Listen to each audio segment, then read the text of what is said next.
Close your eyes now and let the room fade. The air around you is still, perhaps a little cool, settling like a soft blanket on tired shoulders. Listen to the quiet. It is the same quiet that settles over the desert when the wind finally dies down after sunset. We are drifting back 900 years deep into time, moving through the layers of history like smoke through a keyhole. Can you smell it? The scent of dry earth, ancient stone baked by an unforgiving sun, and the faint metallic tang of armour. The light here is different.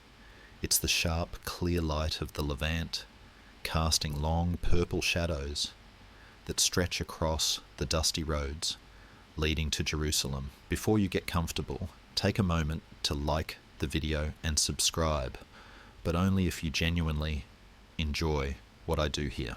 Let me know your city and local time in the comments so we can see where everyone is listening from. Now, breathe out slowly.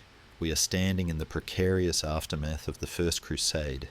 It is around the year 1119. Jerusalem has fallen back into Christian hands, a victory painted in magnificent triumphant colours by distant chroniclers in Europe, but here, on the ground, the reality is grittier, sandier, and far more dangerous.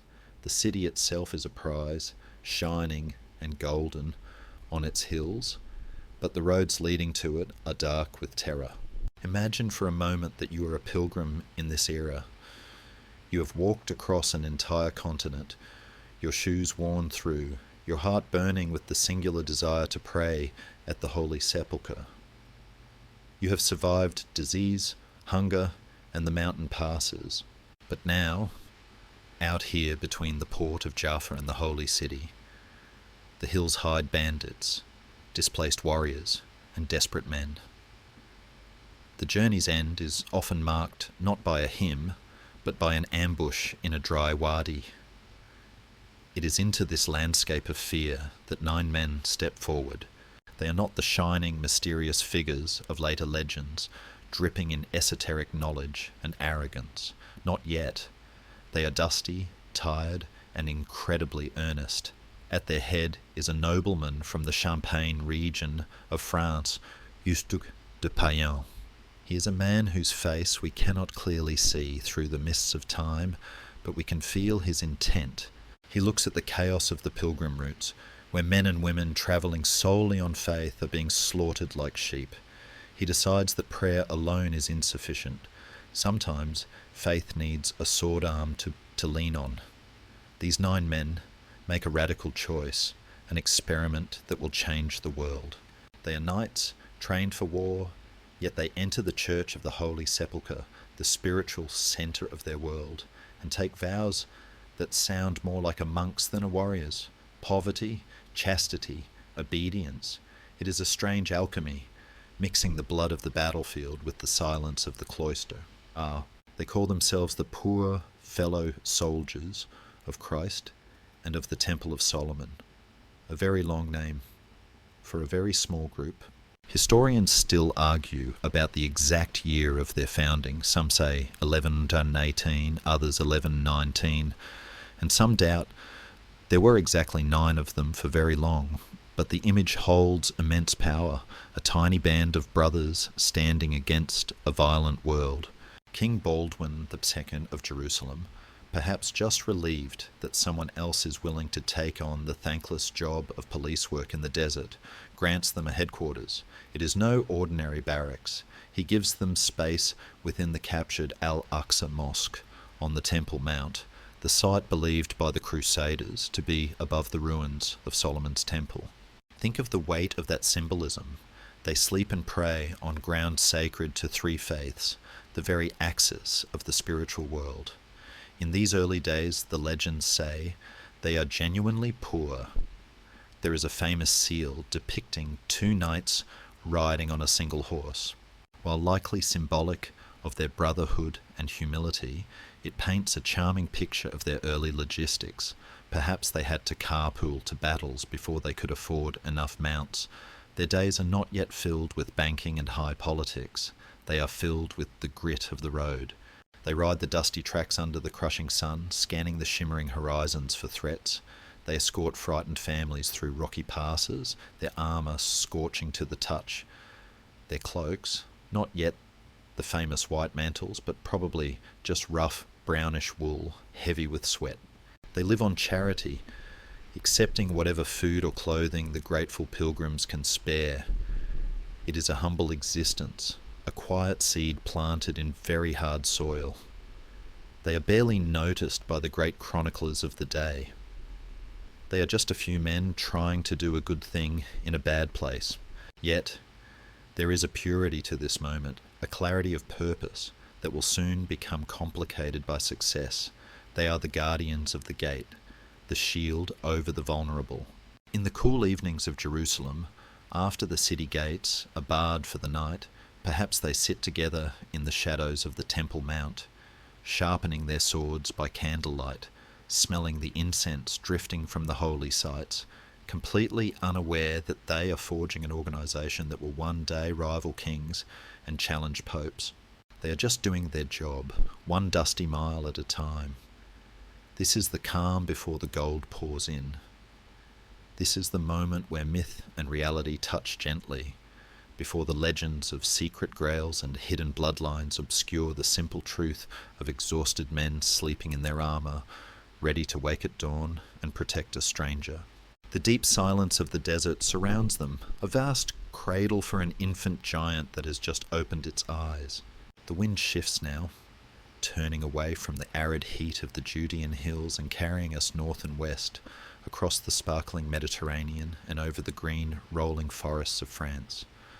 The year moves forward to 1129, and the scene changes from the dusty, dangerous roads of the Holy Land to the cool, echoing interior of a cathedral in Champagne. We are at the Council of Troyes. The air here smells of damp stone, beeswax candles, and the heavy, expensive wool of high church officials. It is a world away from the ambush sites of Jaffa, yet the fate of those dusty nights is being decided right here, in the hushed whispers of powerful men. Hugues de Payens has travelled all this way for something more valuable than gold. He has come for legitimacy. He knows that a small band of vigilantes, no matter how noble, cannot survive without the full weight of the church behind them, and to get that, he needs a voice louder than his own.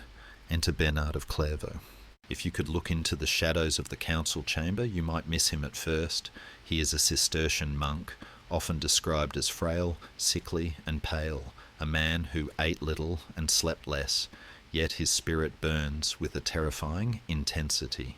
Bernard is the 12th century's greatest influencer, a man who could likely persuade a stone to weep or a king to apologise, though the latter was always significantly harder. He is the nephew of one of the original Templar Knights, and he takes up their cause with a passion that shakes the rafters of the church.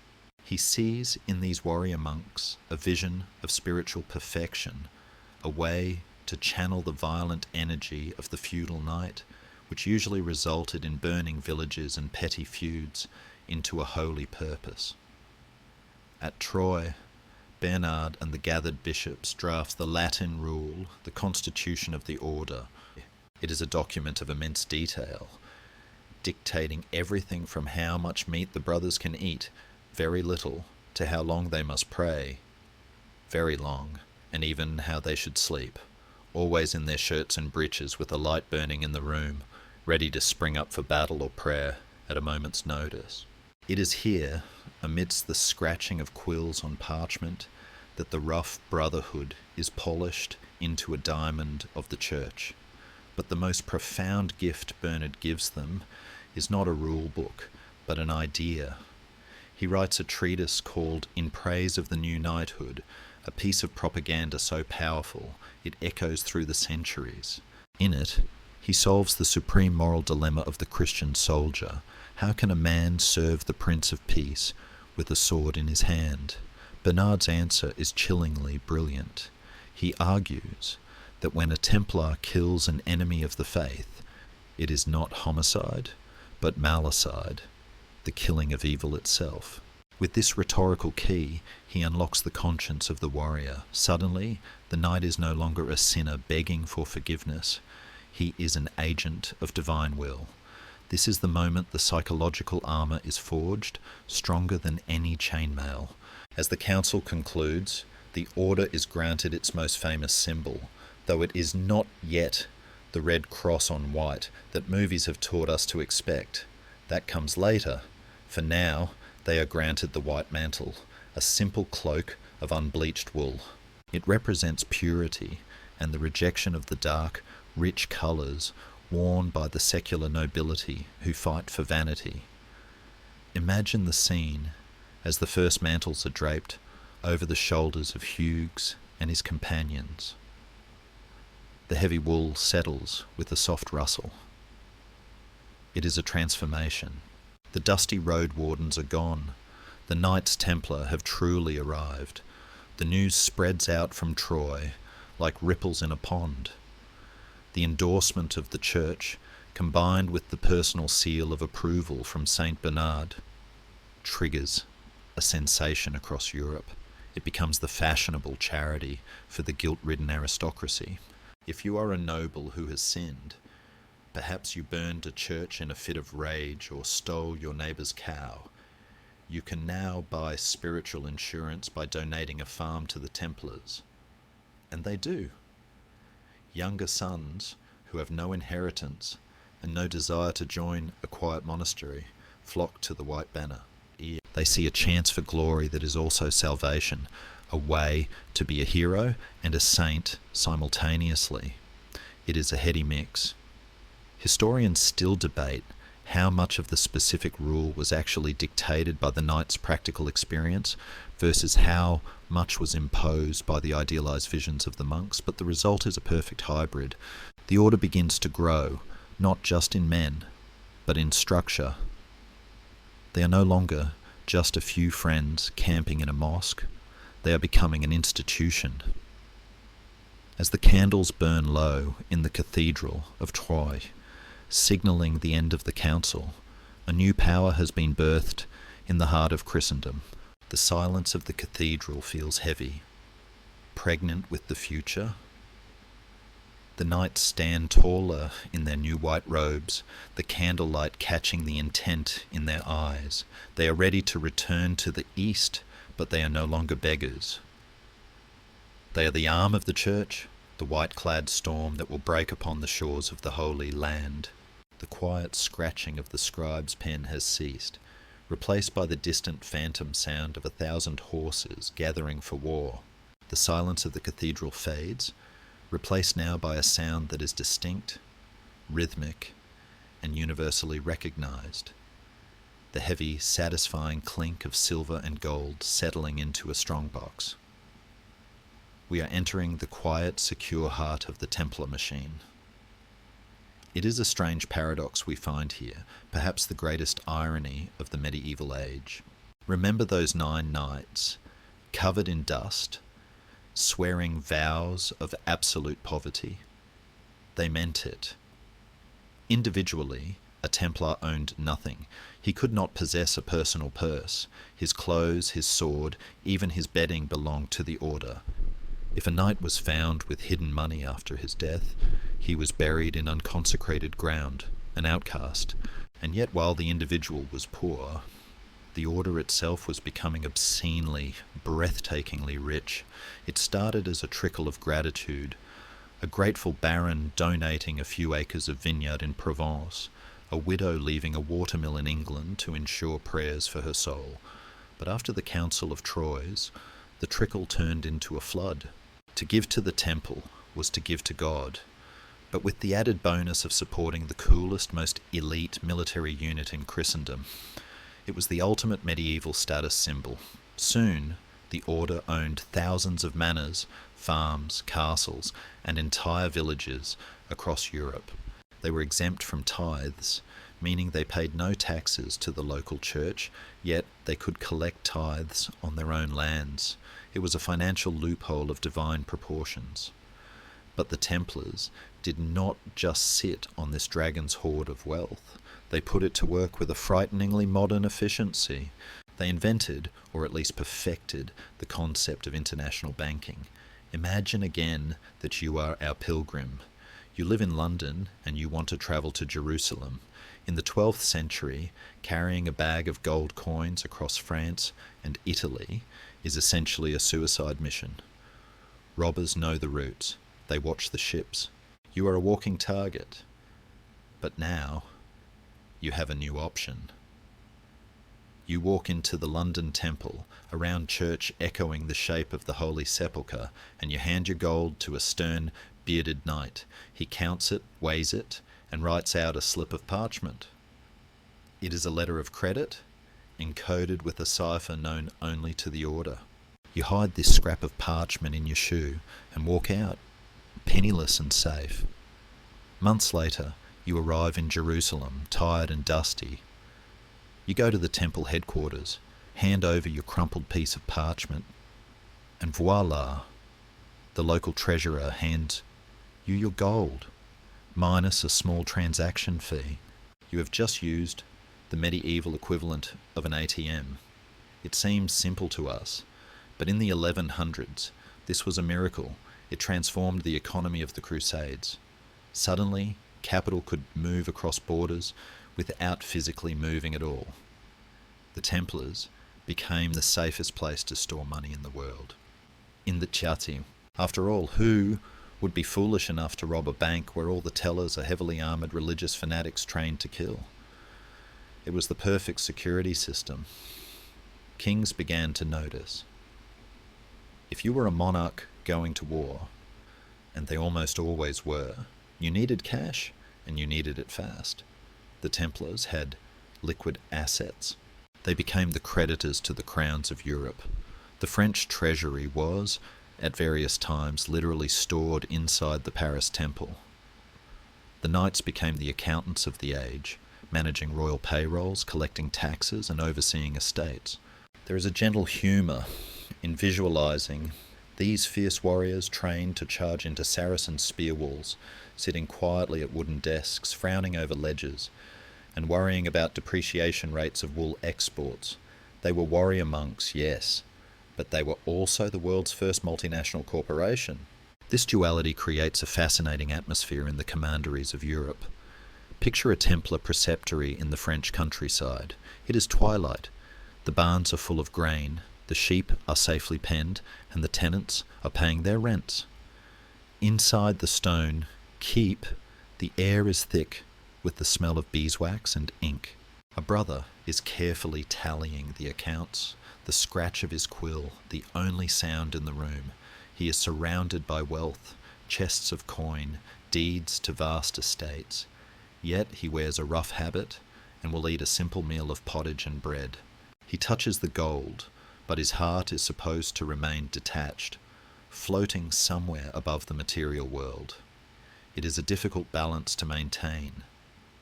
Historians often debate when exactly the rot set in, when the means became the end. Did the wealth corrupt them slowly, like rust on iron, or did they genuinely maintain their spiritual discipline amidst the gold? For a long time, it seems they did. The money was the fuel for the war machine in the East. Every coin collected in a quiet English village was destined to buy a horse, hire a mercenary, or build a wall in the Holy Land. They were a pipeline sucking the wealth of the West and pouring it into the defence of the East. But wealth creates gravity, it draws eyes, it draws envy. The Templars were becoming a state within a state, answerable only to the Pope. They had no masters among the kings, and their vaults were often fuller than the royal treasuries. As we drift through these quiet counting houses, watching the pile of coins grow in the flickering candlelight, we can sense a subtle shift in the temperature. The admiration of the early years is cooling. People are starting to wonder, why do poor knights need so much gold? Why are they so secretive about their accounts? The silence of the vault is comforting now, a symbol of security and strength. But in the distance, faint and far off, we can hear the sharpening of knives. The gold that makes them strong is the very thing that will make them a target. But for now the ledger balances. The system works. The order is the golden thread binding Europe to the East, a masterpiece of logistics and faith. We leave them there, safe behind their thick stone walls, counting the cost of holiness, unaware that the price will eventually be paid in blood, not silver. The scene holds steady, a portrait of power at its zenith, calm and untouchable. The cool, coin-filled shadows of the European vaults dissolve now, burned away by a white-hot light that forces us to squint against the glare. We are back in Outremer, the land beyond the sea. Feel the shift in the air instantly. It is no longer damp and still. It is dry, vibrant, and alive with heat. The sun here is not just a source of light, it is a physical weight, a heavy golden hand pressing down on the landscape. This is the daily reality of the Templar, a life lived in the furnace of the Levant. We enter the rhythm of their days, a cycle as predictable as the tides and as unyielding as iron. It begins long before the sun rises. In the deep blue velvet of the pre-dawn desert night, a single bell tolls. It is the call to matins. Inside the dormitory, there is no groaning, no hitting a snooze button, mostly because clocks haven't been invented yet, but also because discipline is absolute. The knights rise in silence. Remember the rule. They sleep in their shirts and breeches, their belts tied tight. They do not have the luxury of stumbling around looking for their socks. They are ready to fight from the moment their feet touch the stone floor.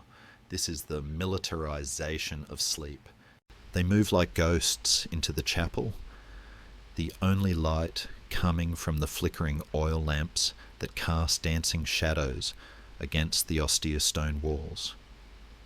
Listen to the sound of their voices as they chant the psalms.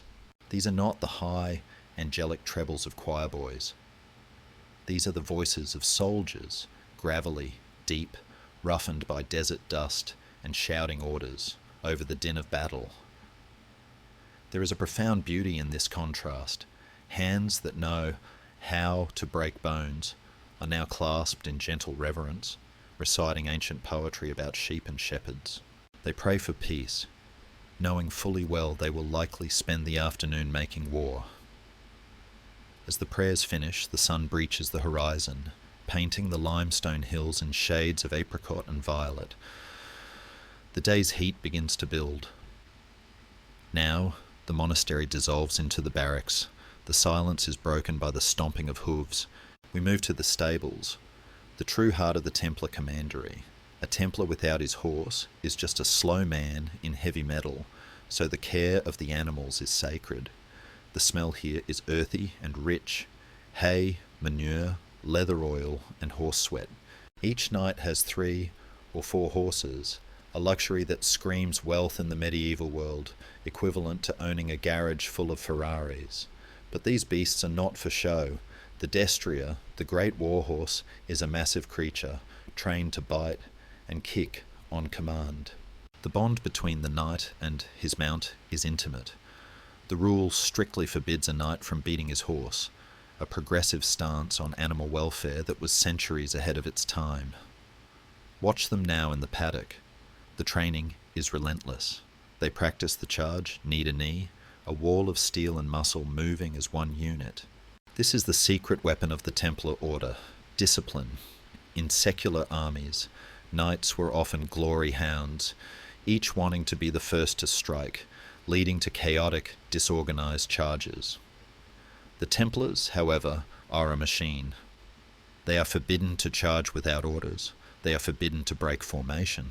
They move with a terrifying synchronized silence, like a single organism. There is a scholarly debate about just how rigid this discipline was. Some historians argue the no-retreat rule, that a Templar could never leave the field unless outnumbered 3-1, was more of a guideline than a suicide pact, but the reputation alone was enough to terrify their enemies. Under the midday sun, the heat becomes a tangible enemy. Imagine wearing layers of wool, padded gambesons, and heavy mail armour in 100-degree heat. It is a walking sauna. The rule allows them to drink water, but even then, the thirst must be a constant nagging companion. They endure it as a form of penance. The sweat pouring down their backs is just another offering to God. At noon, the bell rings for sext. They stop, pray, and then move to the refectory for the main meal. Here, the silence of the table is strictly enforced. No chatting about the jousting scores or the weather. They eat in absolute quiet, using hand signals if they need the salt or the bread, a game of medieval charades played by heavily armed men. A clerk reads aloud from the Bible while they eat. The food is good, surprisingly so. The order knows that starving men make poor soldiers, so the knights are fed meat 3 times a week to keep their strength up, a diet far richer than the average peasant could dream of. There is a human softness here, too. The rule specifically states that if 2 knights are sharing a bowl, as was the custom, and one notices the other isn't eating, he should quietly offer his portion to his brother. It is a brotherhood of steel, but wrapped in kindness. Afternoon brings the siesta of the desert, a necessary pause when the sun is too fierce for labour. Perhaps they sit in the shaded cloisters, mending gear.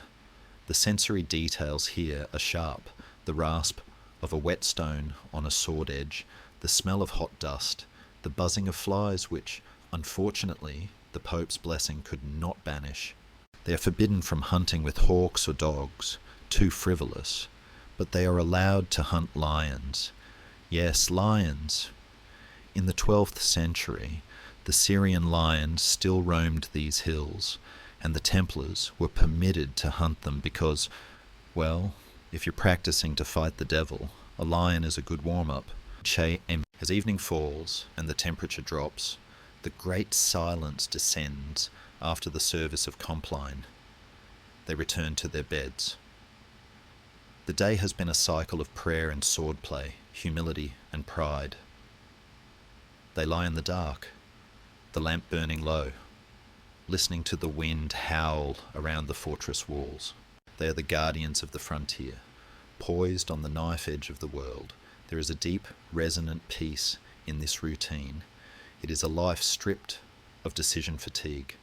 You don't have to worry about what to wear, white mantle, what to eat, whatever is in the bowl, or what to do, pray and fight. Pray.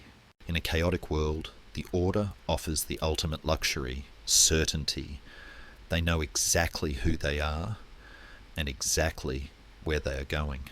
And as they drift into sleep, surrounded by the breathing of their brothers and the stone embrace of the keep, they feel safe, unaware that the world outside their walls is changing, that the sun which sets on them tonight will one day rise on a world that has no place for warrior monks. But for now the walls hold, the prayers are said, the horses are fed. The silence of the desert wraps around them, a protective cloak under the vast star-filled dome of the Levant night. The peaceful rhythm of the desert monastery is shattered now, not by the call to prayer, but by a sound that vibrates in the marrow of your bones. Listen closely. It is a deep, rhythmic thumping, a heartbeat of doom that never stops, day or night.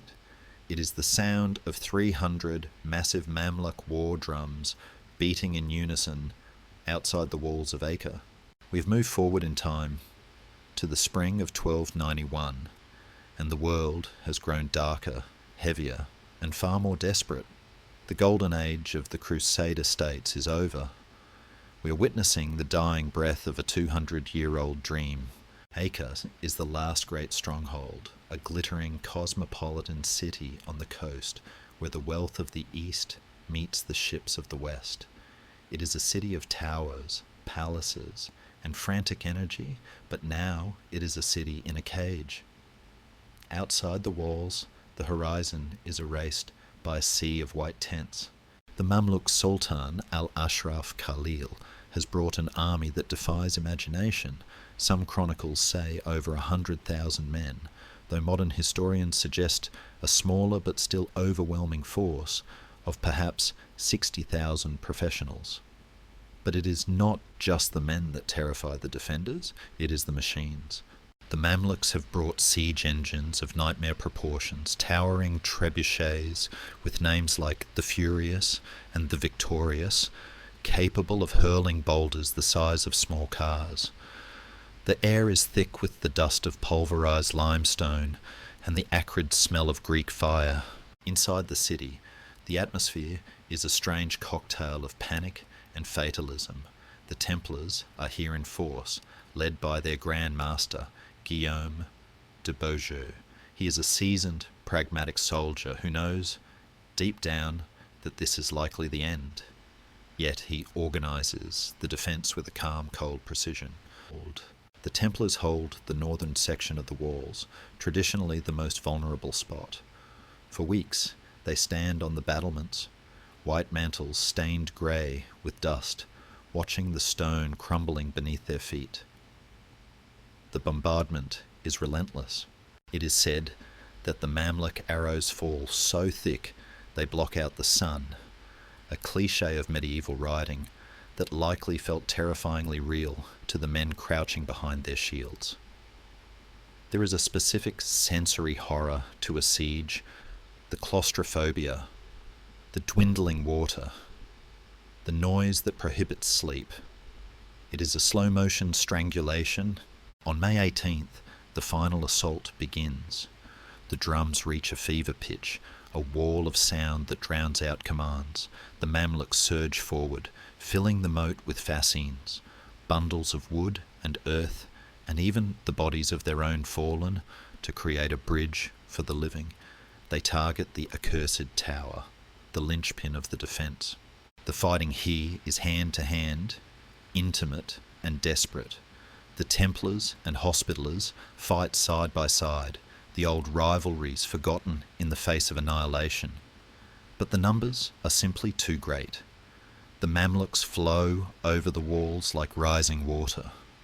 It is in this chaos that we see the tragic human face of the Order's leadership.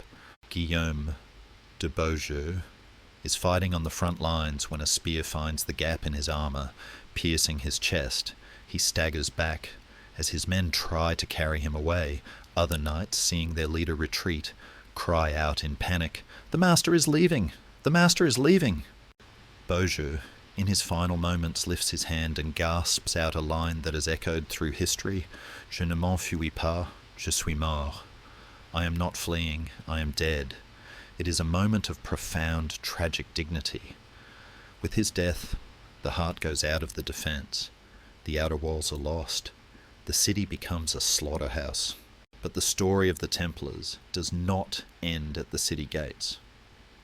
As the civilian population rushes frantically to the harbour, trying to board the few remaining ships, the surviving Templars retreat to their fortified compound in the southwest corner of the city. This fortress is a castle within a city, the strongest point in Acre, with walls so thick they seem immutable. Here, the Templars make their last stand. They open their gates to the refugees, women, children, merchants, cramming the courtyards with terrified souls. For 10 days, while the rest of Acre burns, the temple holds. The Mamluks cannot breach it. It is a stubborn, defiant island of resistance. The Sultan offers a truce. The Templars can leave with their weapons, and the refugees can go free. The gates are opened to let the Mamluk supervisors in. But, and here history blurs with the fog of war, some of the Mamluk soldiers allegedly begin to molest the women. The knights, enraged, slam the gates shut, kill the Mamluks inside, and raise the banner of defiance once more. They choose honour over survival. The siege resumes, but this time the Sultan has no patience for negotiations. He orders his sappers to dig. They tunnel beneath the great landward tower of the temple fortress, propping it up with wooden beams. As they hollow out the earth, the Templars know what is happening. They can hear the picking of the axes beneath the floor, the scratching of the doom below. On May 28th, the mines are fired. The wooden props burn. The foundation gives way. With a sound that must have been Heard in Cyprus, the great tower collapses, but it is not just a military structure falling, it is a tragedy of immense scale. The tower is filled with defenders and refugees. It collapses outward and inward, crushing the Templars and the Mamluks, storming the breach in a single dusty cataclysm. The silence that follows is the silence of the grave. The white mantles are buried under the white stone. A few Templars managed to escape by sea, carrying the treasure of the Order and the new Marshal, a man named Jacques de Molay.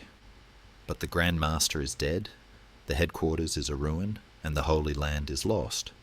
As the smoke drifts out over the Mediterranean, covering the retreating ships in a grey shroud, the psychological impact of this moment cannot be overstated. For nearly 200 years, the Templars existed for one reason: to guard the Holy Land. Now, there is no Holy Land to guard. The lock has been destroyed, leaving the key, the Order, useless. They are a standing army with no war, a bank with no purpose, a spiritual force with no holy ground. The ships sail west towards Cyprus, cutting through the dark water, carrying men who are shell-shocked and grieving. They have lost their homes, their friends, and their leader. But as they look back at the glow of the burning city on the horizon, they do not yet realise the greater danger. They have survived the fire of the infidel, but they are sailing toward the ice of politics. The loss of Acre is the first domino in their fall. The armour that protected them was not made of steel, but of necessity. Now that they are no longer necessary, they are vulnerable. The sea breeze feels cold against their faces, whispering a warning that none of them can hear over the ringing in their ears. The Great Crusade is over. The Great Betrayal is about to begin. The ships from Acre drift into the harbour of Limassol, their sails slack in the humid air. The water here is a brilliant mocking turquoise, a stark contrast to the blood-darkened memories of the survivors. We have arrived in Cyprus, the island of Aphrodite, a place of vineyards, sun-bleached ruins, and lazy heat. For the Knights Templar, it is meant to be a temporary base, a staging ground for the inevitable return to Jerusalem. But as the weeks stretch into months, and the months into years, the island begins to feel less like a fortress and more like a waiting room for a train that has been cancelled. This is the era of the ghosts, a time when the Order exists in a strange limbo, suspended between the glory of the past and the void of the future. The year is 1292. The urgency of war has evaporated, replaced by the dull ache of exile. Imagine the psychological state of these men. They are elite warriors, adrenaline junkies of the holy war, suddenly finding themselves with absolutely nothing to do. The daily rhythm of prayer and training continues, but without an enemy on the horizon, the discipline begins to feel performative. They polish armour that will not be struck. They sharpen swords that will cut only the empty air. They are like a football team that continues to practice every day, even though the league has been permanently dissolved. In this vacuum of purpose, the Order elects a new Grand Master. His name is Jacques de Molay. He is a figure of immense tragedy, a man who steps out of the shadows of history looking not like a villain, but like a bewildered grandfather. He is in his 50s, an old age for a knight, and he is a traditionalist to his core. Molay is not a politician, he is a soldier. He believes, with a stubborn, heartbreaking sincerity, that the kings of Europe will rise up any day, now, send a massive army, and retake Jerusalem. He spends his days writing letters, lobbying the Pope, and organising logistics for a crusade that exists only in his head. He is a man trying to navigate a complex new world using a map from the previous century. Historians often argue whether Molay was simply incompetent or just tragically out of his depth. Was he a rigid dinosaur unable to adapt, or a noble soul betrayed by a cynical age? The truth is likely somewhere in the middle. He was a man of iron in a world that had switched to paper. While Molay dreams of glory, the reality on Cyprus is becoming awkward. The Templars are terrible house guests. They are an armed, independent military force living in someone else's kingdom. The King of Cyprus, Henry II, is understandably nervous about having thousands of bored, well-funded killers camping in his backyard. Tensions rise. The Templars interfere in local politics, refuse to pay certain taxes, and generally act as if they own the place, which, financially speaking, they practically do. There is a dry humour in the situation. The Templars are the medieval equivalent of the wealthy relatives who come for a weekend visit, take over the master bedroom, criticise the cooking, and then refuse to leave for 15 years. They are powerful, yes, but they are becoming a nuisance.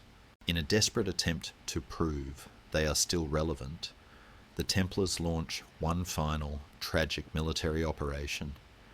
In 1300, they try to secure a foothold on the tiny island of Arwad, just off the coast of Syria.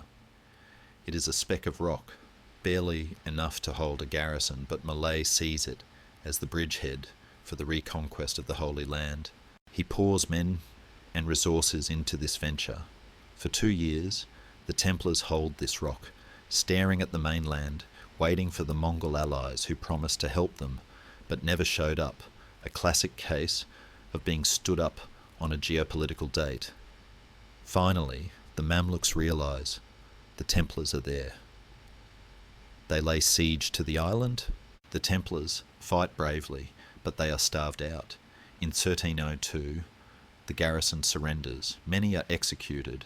The rest are dragged off to Cairo in chains. It is the final nail in the coffin of the Crusades. The fall of Ruad proves that the Templars can no longer fight alone. The dream is dead. With the military option gone, the wealth of the order becomes their most defining and dangerous feature. Without the massive drain of war expenses, the gold in the Templar vaults begins to accumulate. They are richer than ever, and this wealth is no longer protected by the halo of sanctity. In the eyes of the European public, the Templars have failed. They lost the Holy Land. So why do they still have all the money? Why do they still enjoy tax breaks? Rumours begin to circulate, born of envy and boredom. People whisper that the knights have become arrogant, that they drink too much.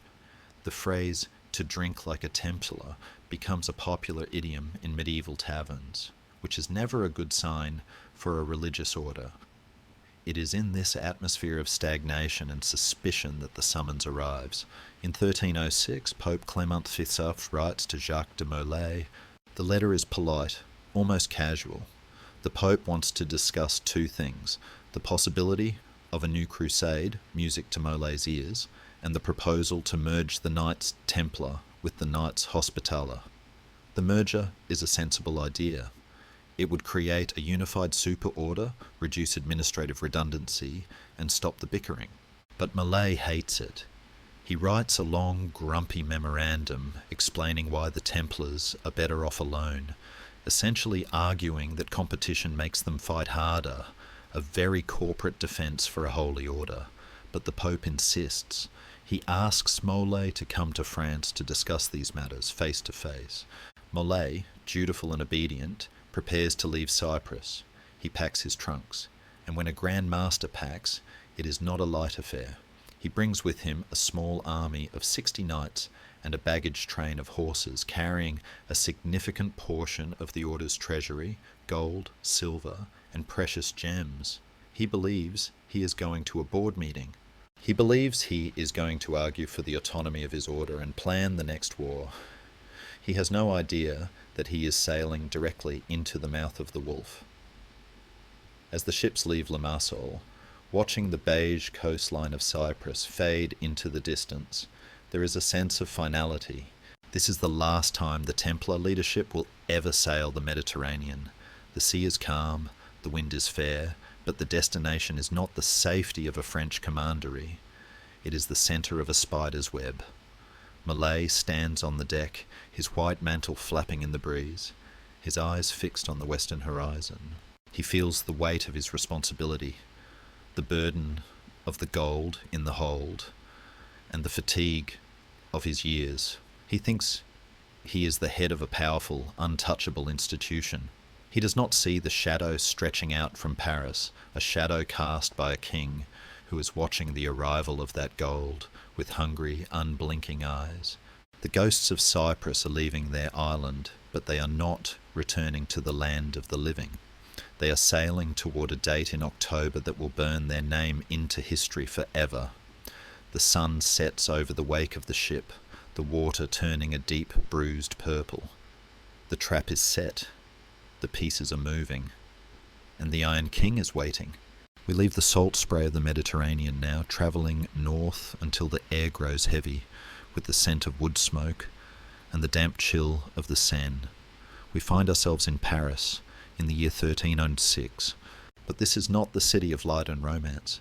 It is a city of narrow, muddy streets and looming stone, dominated by a palace that feels less like a home and more like a fortress. Here, sitting on the throne of France, is the man who will become the architect of the Templars' destruction. His name is Philip IV, but history remembers him by two names that tell you everything you need to know.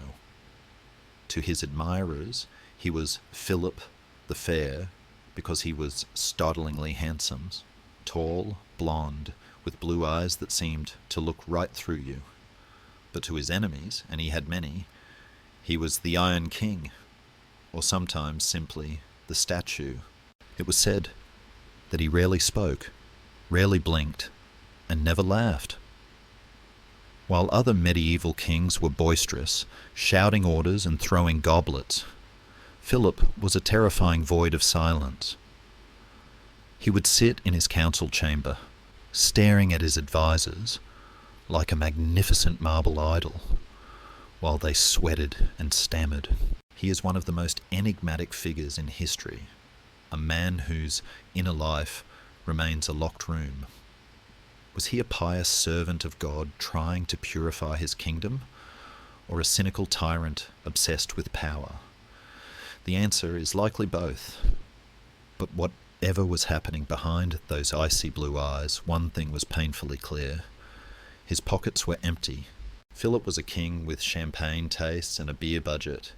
He had spent years fighting expensive, grinding wars against England and Flanders. War is a hungry beast. It eats gold faster than any king can mine it. Philip was desperate. He had tried everything to raise cash. He taxed the clergy, infuriating the Pope. He debased the currency, a polite economic term for melting down coins and mixing them with cheaper metals, which is essentially stealing from every person in the kingdom simultaneously. This triggered riots in Paris, forcing Philip to flee his own palace. And where did he hide during those riots? This is the crucial cinematic detail. He took refuge in the Paris Temple. For days, the King of France lived inside the Templar headquarters, protected by the very knights he would later destroy. While he was there, safe behind their thick walls, he saw their vaults. He saw the stacks of silver, the chests of gold, the sheer, staggering liquidity of the order. It must have been maddening for him. Here he was, the divinely anointed king, humiliated and broke, while these monks sat on a fortune that could pay for all his wars twice over. And to make matters worse, he owed them money, massive amounts. The Templars were his biggest creditors. In the medieval world, when you owe the bank a little money, you are in trouble. But when you owe the bank a fortune, the bank is in trouble. Philip began to realize that if the bank ceased to exist, the debt would vanish with it. But Philip was not a man to act on impulse. He was a predator who waited for the wind to change. He needed a plan, and he needed a partner. Enter Guillaume de Nogaret. If Philip was the silent, terrifying face of the operation, Nogaret was the dark, brilliant brain. He was the keeper of the seals, a lawyer with a venomous hatred for the papacy and a complete lack of moral scruples. Nogaret was the kind of man who viewed truth as a flexible concept, something to be moulded to serve the state. Together, the king and his lawyer began to construct a narrative. They couldn't just arrest the Templars for being rich. That would look like robbery. They needed a reason that would make the public cheer for their destruction. They needed to turn the saints into monsters. They looked at the Templars' secrecy, the closed-door meetings, the strange initiation rituals, and they saw an opportunity. Secrecy is a vacuum, and if you fill it with enough horror, people will believe anything. They began to whisper. Not loudly at first, just quiet rumours in the taverns and the marketplaces. Did you know they deny Christ during their initiation? Did you know they spit on the cross? Did you know they worship a severed head? It was a campaign of disinformation so modern it feels like it belongs in the 21st century. Meanwhile, Jacques de Molay arrived in France. He came with his 60 knights and his 12 horses laden with gold, marching right into the lion's den. Philip greeted him with a smile, or whatever passed for a smile on that frozen face. He treated Molay with honour. He even asked Molay to be the godfather to one of his children. It was a masterclass in deception. Molay, the old soldier, was charmed. He thought he was dealing with a fellow crusader, a Christian king. He sat in meetings with Philip, discussing the future of the Holy Land, completely unaware that Philip was likely calculating the weight of the gold chain around Molay's neck. There is a heartbreaking naivety to Molay in these months. He was navigating a shark tank in a rowboat. He trusted the system. He trusted the king. He trusted the Pope. He did not understand that the rules had changed, that the age of chivalry was dead, and the age of the lawyer king had begun. The atmosphere in Paris in the summer of 1307 was heavy with unsaid things. The Templars went about their business, managing their accounts, praying in their chapels, confident in their immunity. They were untouchable. They were the Pope's men. Who would dare strike them? But in the Louvre Palace, late at night, the candles burned low as Nogaret drafted the arrest warrants. They were kept secret, a sealed doom waiting for the right moment. Philip was patient. He was waiting for the perfect alignment of stars. He needed the element of surprise. He needed to strike everywhere at once, so that no knight could escape to warn the others. It was to be the first nationwide police raid in history. The Iron King sat on his throne, watching, waiting, his stillness masking the violence to come. The city of Paris bustled outside his window, ignorant of the storm that was brewing, a storm that would wash away 2 centuries of history in a single morning. The trap was not just set. The jaws were already closing. We leave the cold, predatory silence of Philip's court in Paris and travel south, following the nervous, winding path of the papacy itself. We find ourselves in the presence of the third player in this deadly triangle, Pope Clement VII. But do not look for him in the Vatican.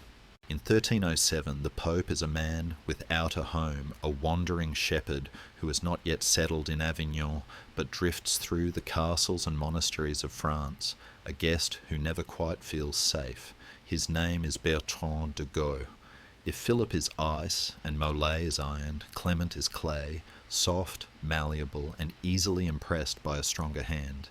Picture him sitting in a high-backed chair in a borrowed palace in Poitiers. The room is stiflingly hot, the windows shuttered against the draughts that plague his fragile health. The air smells of medicinal herbs, expensive incense, and the faint, sour scent of anxiety. Clement is not a well man. He suffers from a chronic, agonizing stomach condition, likely stomach cancer or severe colitis, which he treats with the best medical advice of the 14th century, eating crushed emeralds mixed with liquid. One can only imagine that swallowing ground glass did very little to soothe his digestion, a grim irony that perhaps explains his constant irritability. He is a brilliant lawyer, a man of intellect, but physically and politically he is trembling. To understand why he is so afraid, we must look at the ghost standing behind his chair. Just a few years earlier, King Philip had feuded with the previous Pope, Boniface VIII. Philip didn't just write angry letters, he sent his henchman, Nogaret, the same man now drafting the arrest warrants, to Italy. They stormed the Pope's palace at Avignon, and legend says Nogaret slapped the old Pope in the face with his iron gauntlet. Boniface died of shock and humiliation shortly after. Clement knows this story. He knows it in his bones. He knows that the King of France is not afraid to strike the Vicar of Christ. This fear defines his papacy. He owes his election largely to French influence, and he feels the Iron King's breath constantly on his neck. It is into this atmosphere of intimidation that the rumours about the Templars first intrude. At first, Clement refuses to believe them. The Templars? The militia of God? It seems absurd. He knows Jacques de Molay. He knows the man is as pious as a stone and about as imaginative as one too. The idea that Molay is leading secret orgies and spitting on the cross sounds like a bad fever dream. Clement, ever the lawyer, assumes this is just another squabble over money. He knows Philip owes the Templars a fortune. He suspects, correctly, that the king is trying to use a charge of heresy to wriggle out of his debt. It is a classic move, really. If your creditor is a heretic, you don't have to pay him back. Clement decides to handle this by the book. He launches an inquiry. He invites Molay to meet him. He plans to investigate the charges slowly, methodically, and quietly, hoping the whole thing will blow over, so he can get back to his crushed emerald smoothies and his plans for a new crusade. This is Clement's fatal flaw. He believes he is playing a game of chess where rules matter. He does not realise he is in a knife fight. Throughout the summer of 1307, the dance continues. Philip sends messengers to the Pope, their voices dripping with false concern. "Holy Father," they whisper, "the king is so worried about the souls of these knights. The rumours are terrible. We must act for the good of the church." It is gaslighting on a continental scale. Philip positions himself as the true defender of the faith, subtly implying that if the Pope doesn't act, the king will have to do it for him. This terrifies Clement. If a king can judge heresy without the Pope, then the Pope is irrelevant. Clement tries to regain control. He writes to Philip, essentially saying, "I've got this.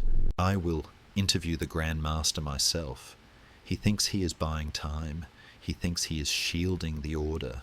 In reality, he is digging their grave. By acknowledging the charges enough to investigate them, he gives them weight.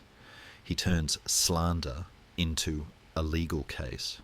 Historians still debate Clement's complicity. Was he a weak man bullied into submission, or was he a corrupt politician who saw a chance to seize Templar assets for the church? The evidence suggests he was mostly just overwhelmed. He was a sick man trying to hold back a landslide with a piece of parchment. There is a moment of profound missed connection here. Jacques de Molay comes to see Clement in Poitiers. They talk. Molay, honest and naive, asks for an inquiry to clear his name. He says, "Investigate us. We have nothing to hide." He is so confident in his innocence that he essentially hands Clement the rope to hang him with.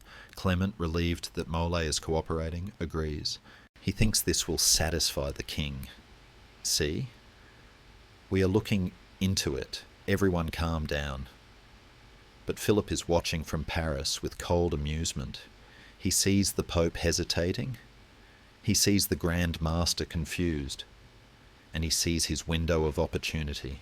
He knows that if the Pope is allowed to run a slow, boring church trial, the Templars will likely be cleared, or at worst, slapped on the wrist for being arrogant.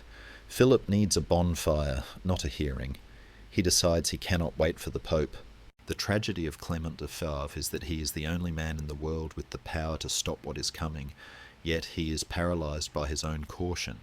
He spends his days in his chambers, surrounded by doctors and lawyers, reading documents, signing bulls, trying to find a compromise that will save the Templars without angering the king. He balances the fate of thousands of men against his own survival.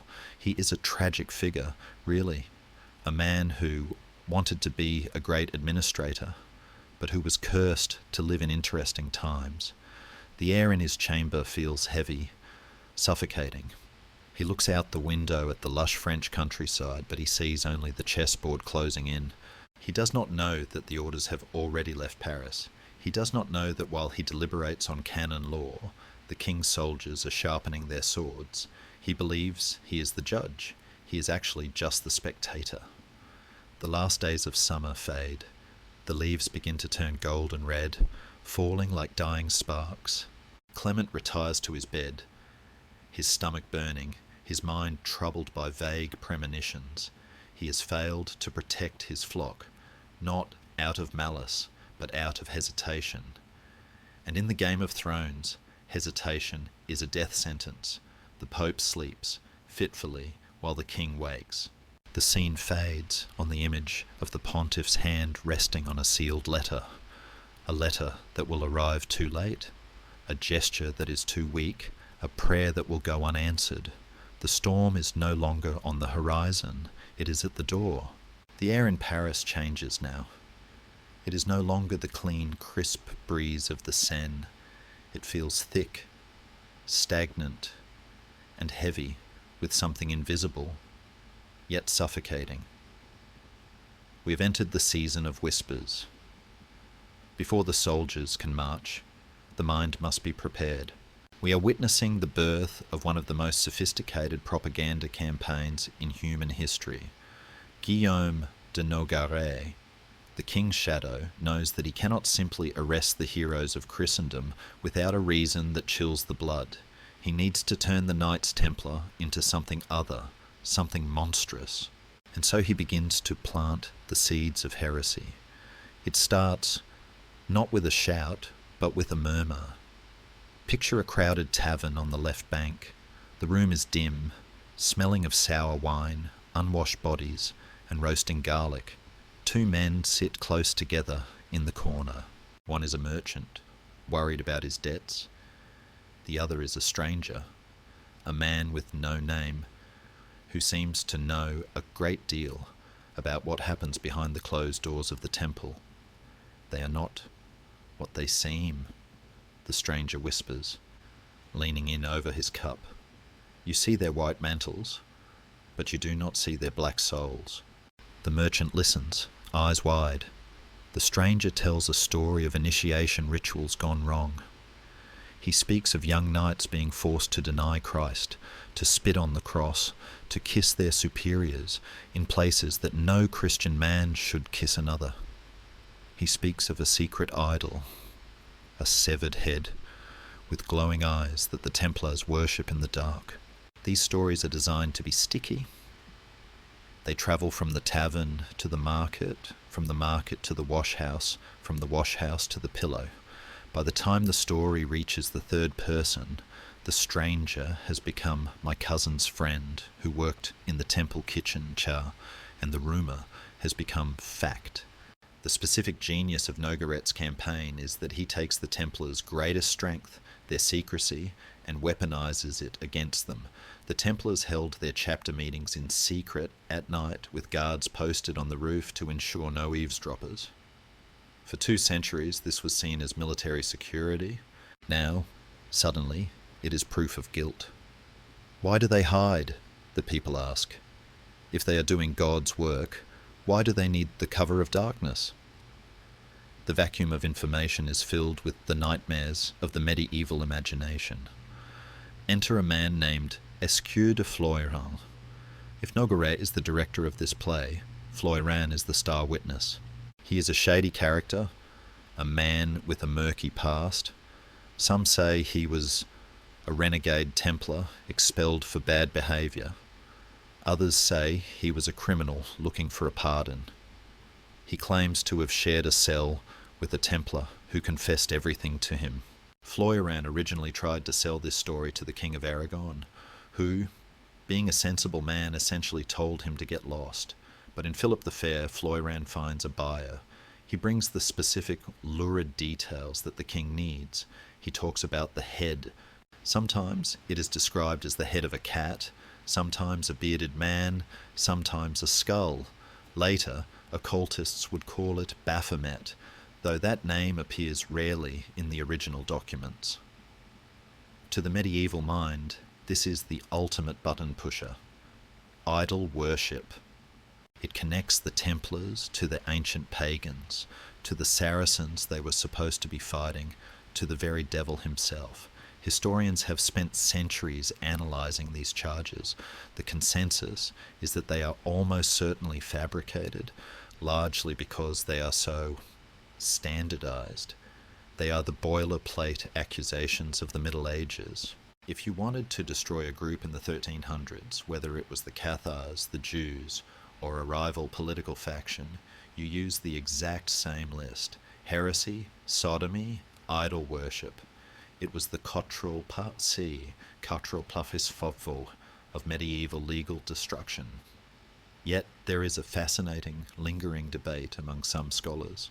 Could there have been a grain of truth, twisted beyond recognition? Some suggest the spitting on the cross might have been a hazing ritual, a test of obedience designed to simulate what might happen if the knight were captured by Saracens. If you are captured, they will force you to deny Christ.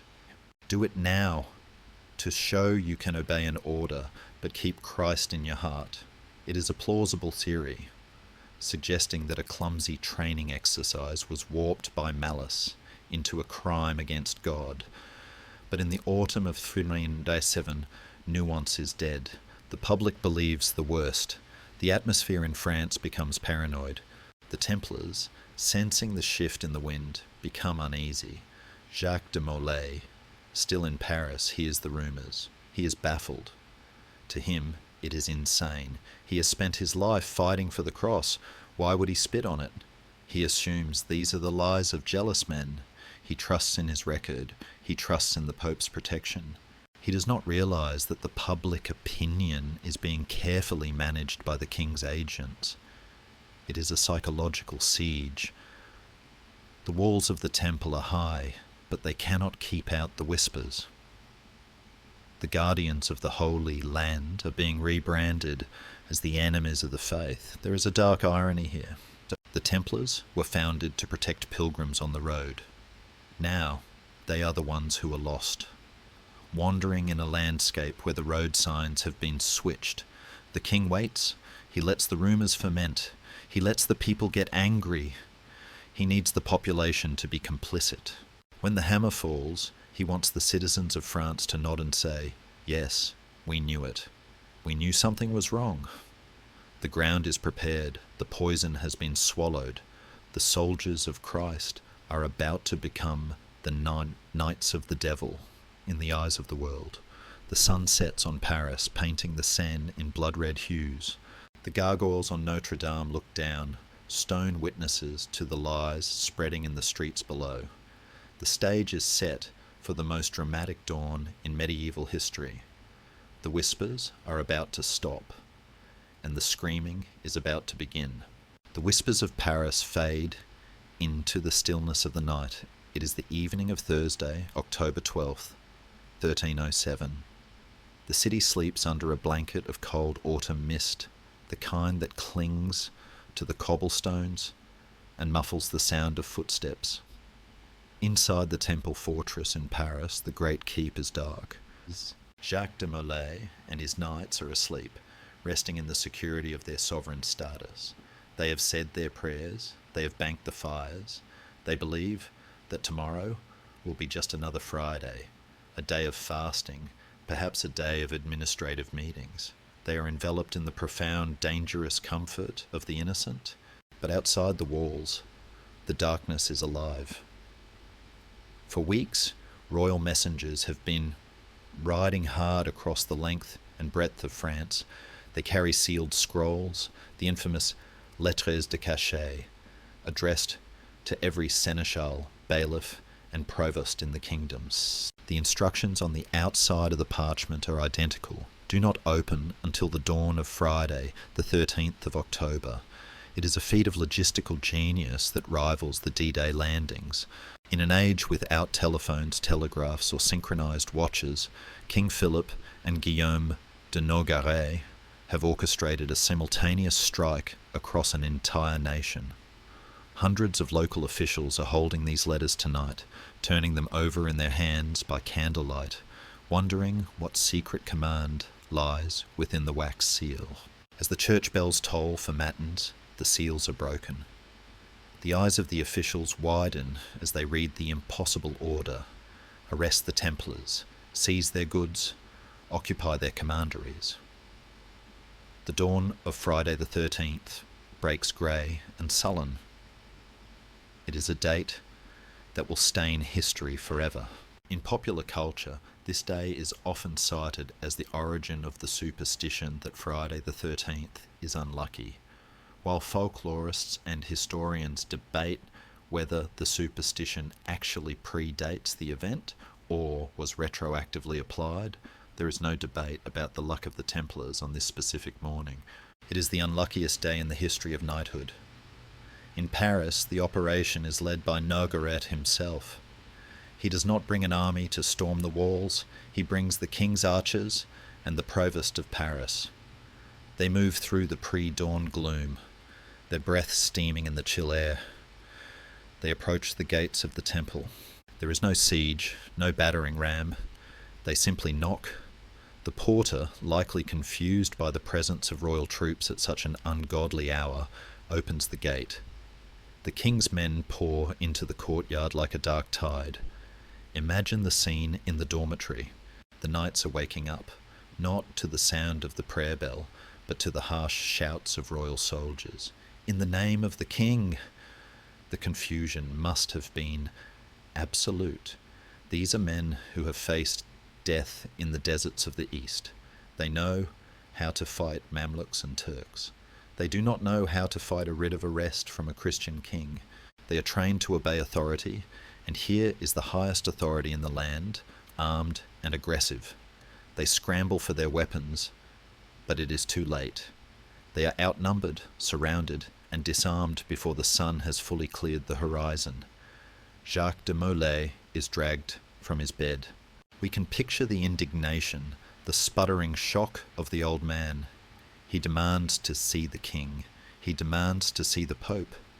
He is told that the king has ordered this, and the Pope has been informed. It is a lie. The Pope knows nothing yet, but Molay doesn't know that. He is bound in chains.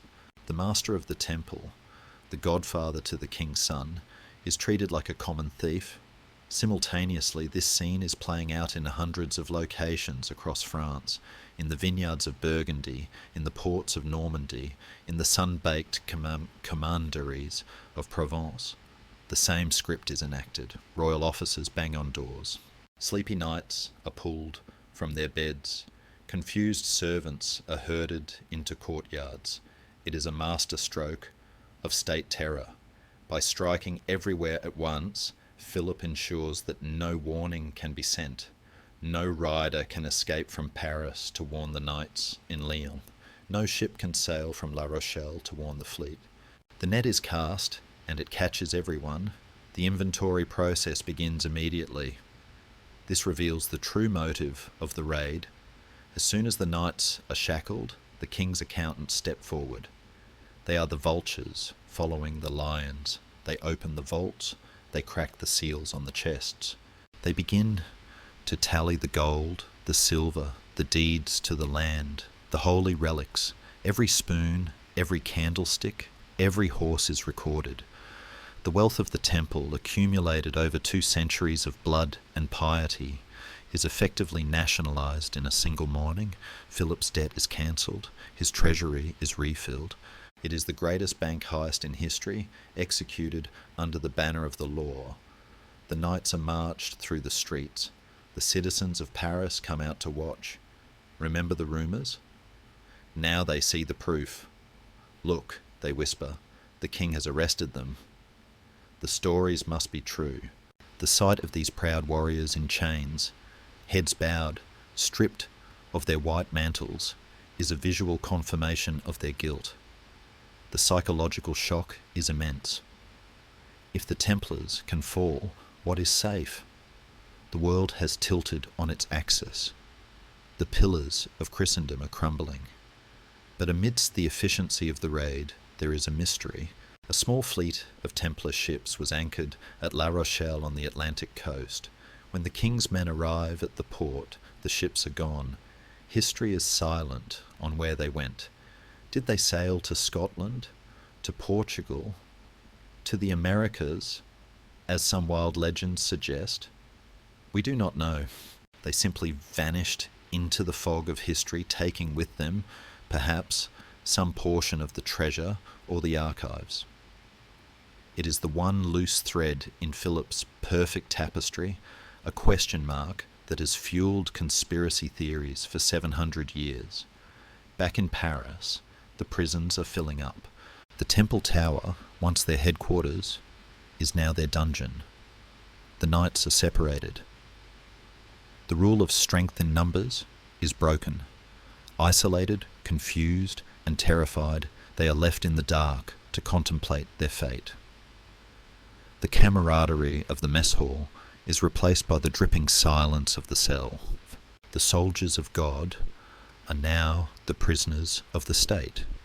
As the sun sets on Friday the 13th, France is a different country.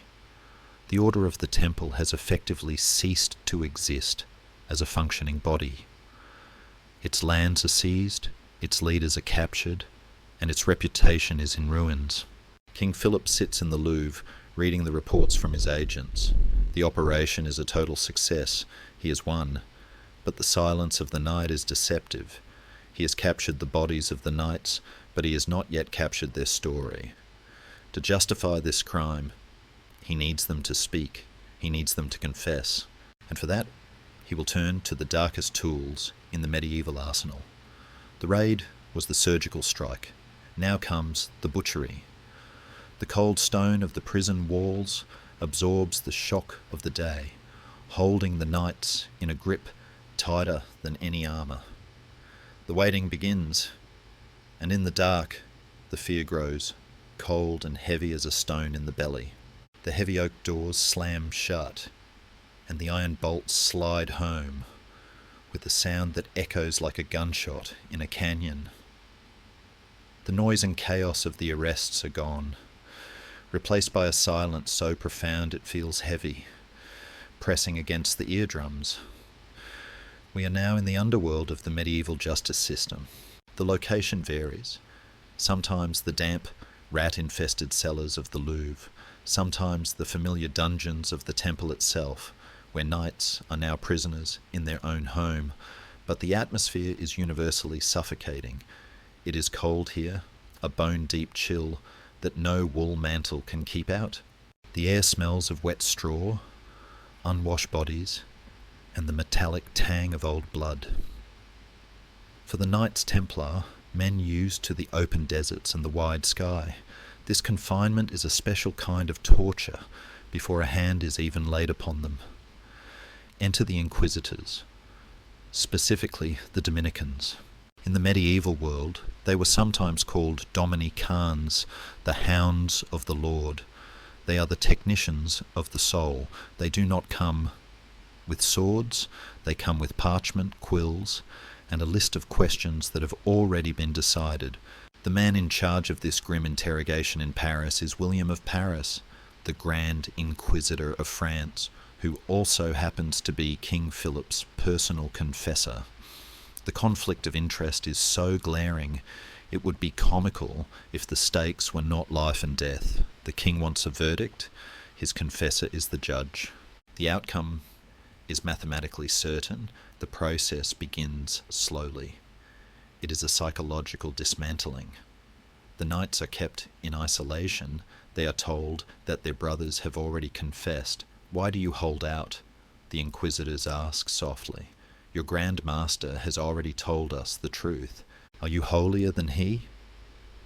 It is the classic prisoner's dilemma, played out in the dark. They are starved, deprived of sleep, and left to rot in the dark. For a man of honour, the confusion is agonizing. They search their memories. Did we do something wrong? Was that initiation ritual with the kiss actually a sin? The mind, under pressure, begins to fray. It begins to doubt its own reality. When isolation fails, the question is applied. This is the euphemism for torture. We will not linger on the graphic details.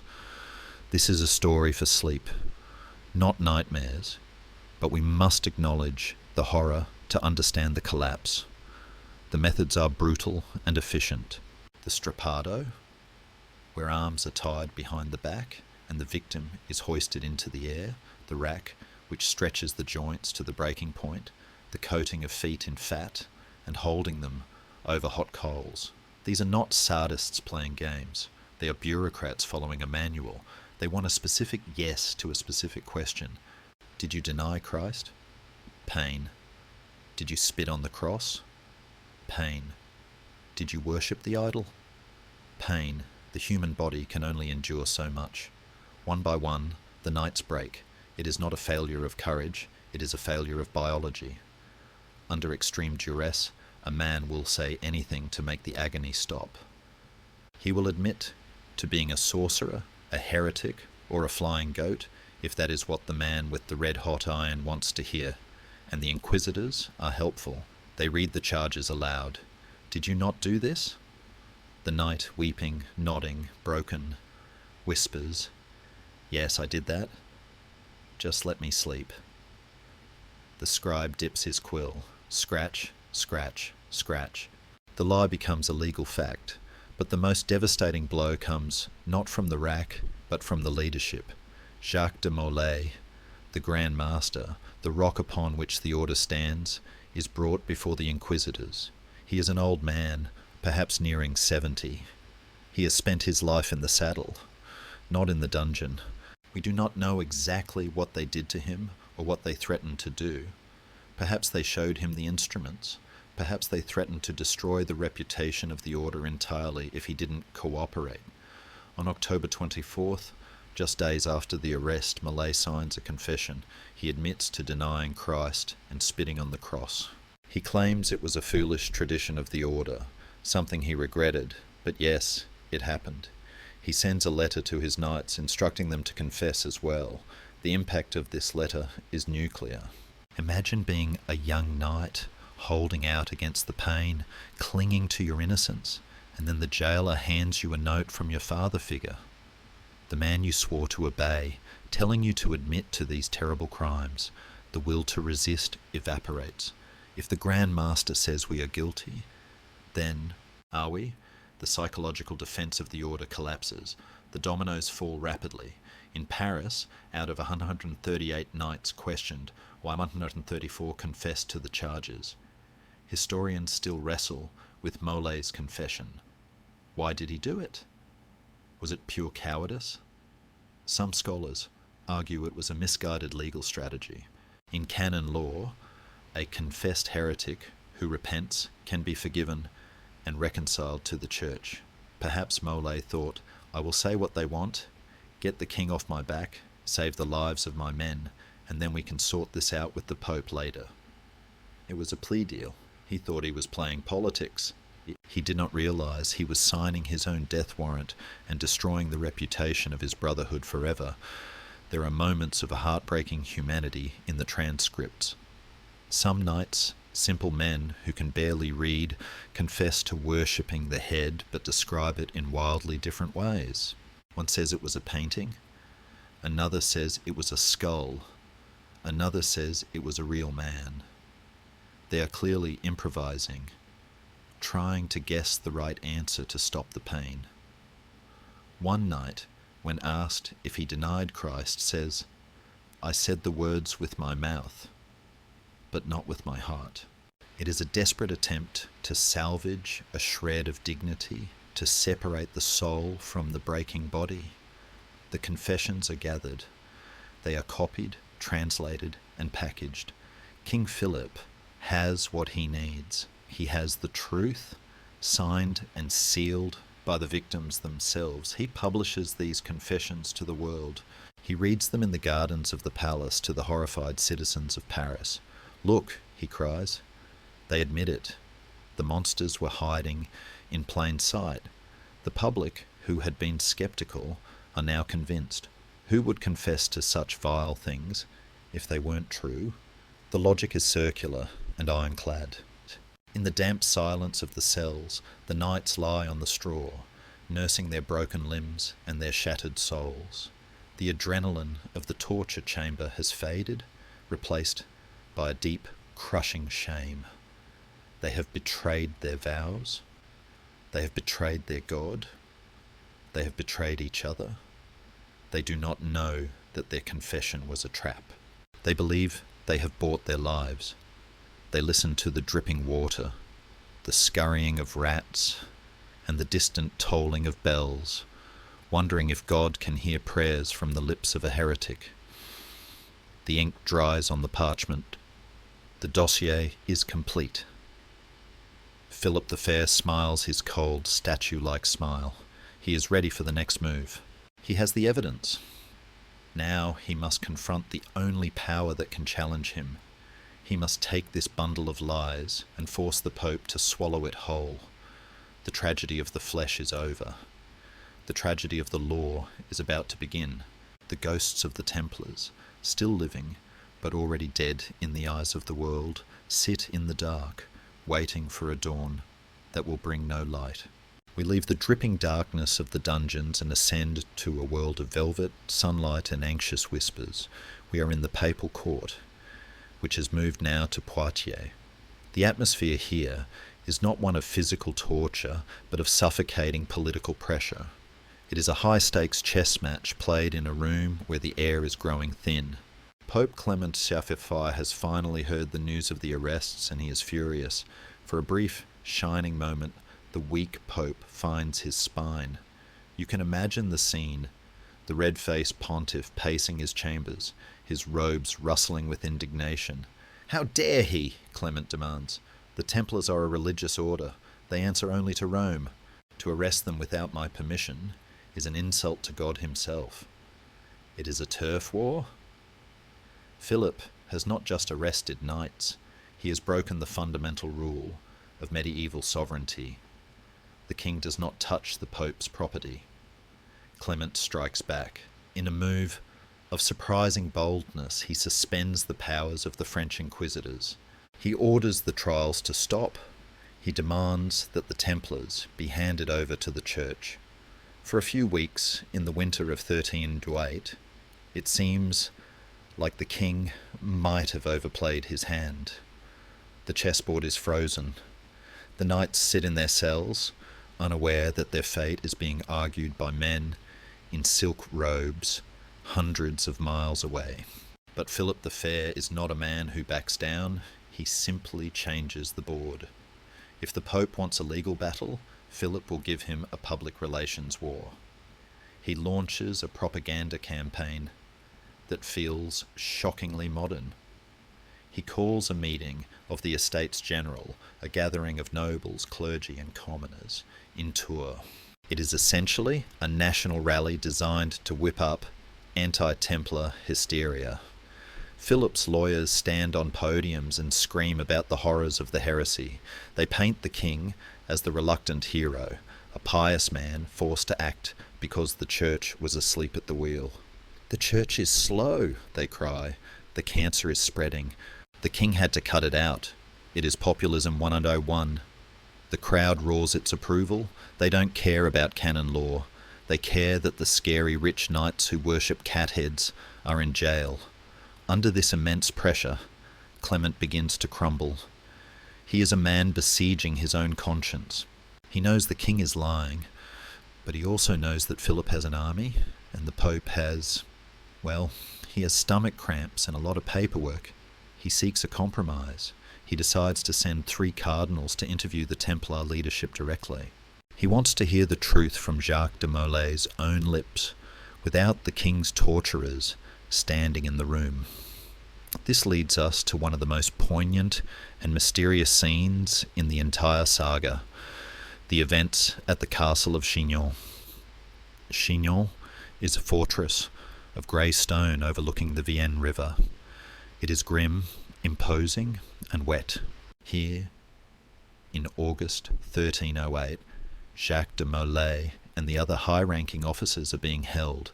The Pope's cardinals arrive. The king's men are nervous. They try to delay the meeting. They try to block access. But eventually, the cardinals are allowed in. What happens next was lost to history for exactly 700 years. It was only in 2001 that a scholar named Barbara Frail found a misfiled document in the Vatican secret archives. It is known as the Chinon parchment. This document changes everything we thought we knew about the end of the Templars. In the damp quiet of the castle room, away from the racks and the red-hot irons, Molay speaks to the cardinals. He weeps. He explains. He admits that yes, there was a ritual where he was asked to deny Christ, but he claims it was symbolic, a test of obedience, a simulation of what Saracens would force them to do. He swears he never spat on the cross with intent, but only near it. He begs for forgiveness, for the scandal, for the weakness, for the confusion. And here is the twist. The cardinals believe him. The Chinon parchment records that the cardinals granted Jacques de Molay and the other leaders absolution. They were formally forgiven. In the eyes of the church, they were no longer heretics. They were just confused sinners who needed penance. Technically, legally, spiritually, the Templars were saved. The cardinals wrote it down, signed it, and sent the report back to the Pope. Close your eyes and visualize the tragedy of this moment. The parchment is carried by riders through the French countryside. It is the golden ticket. It is the proof of innocence.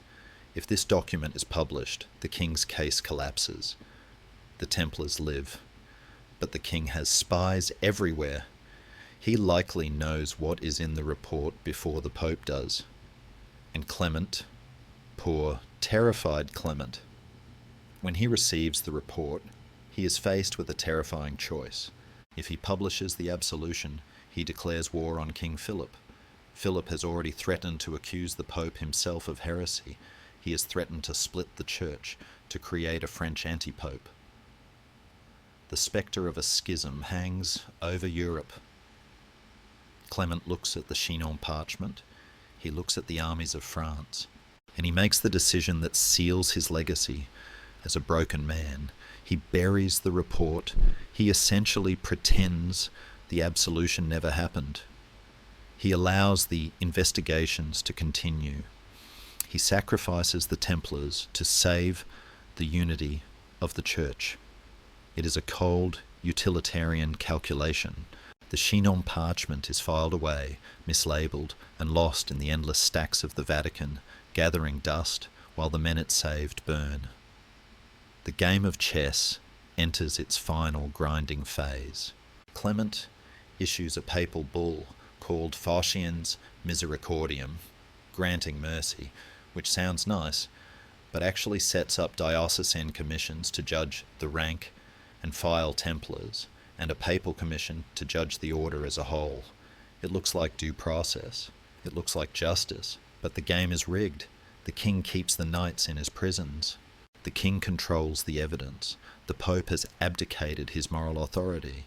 In the dungeons of France, the knights do not know about the Chinon parchment. They do not know they have been absolved.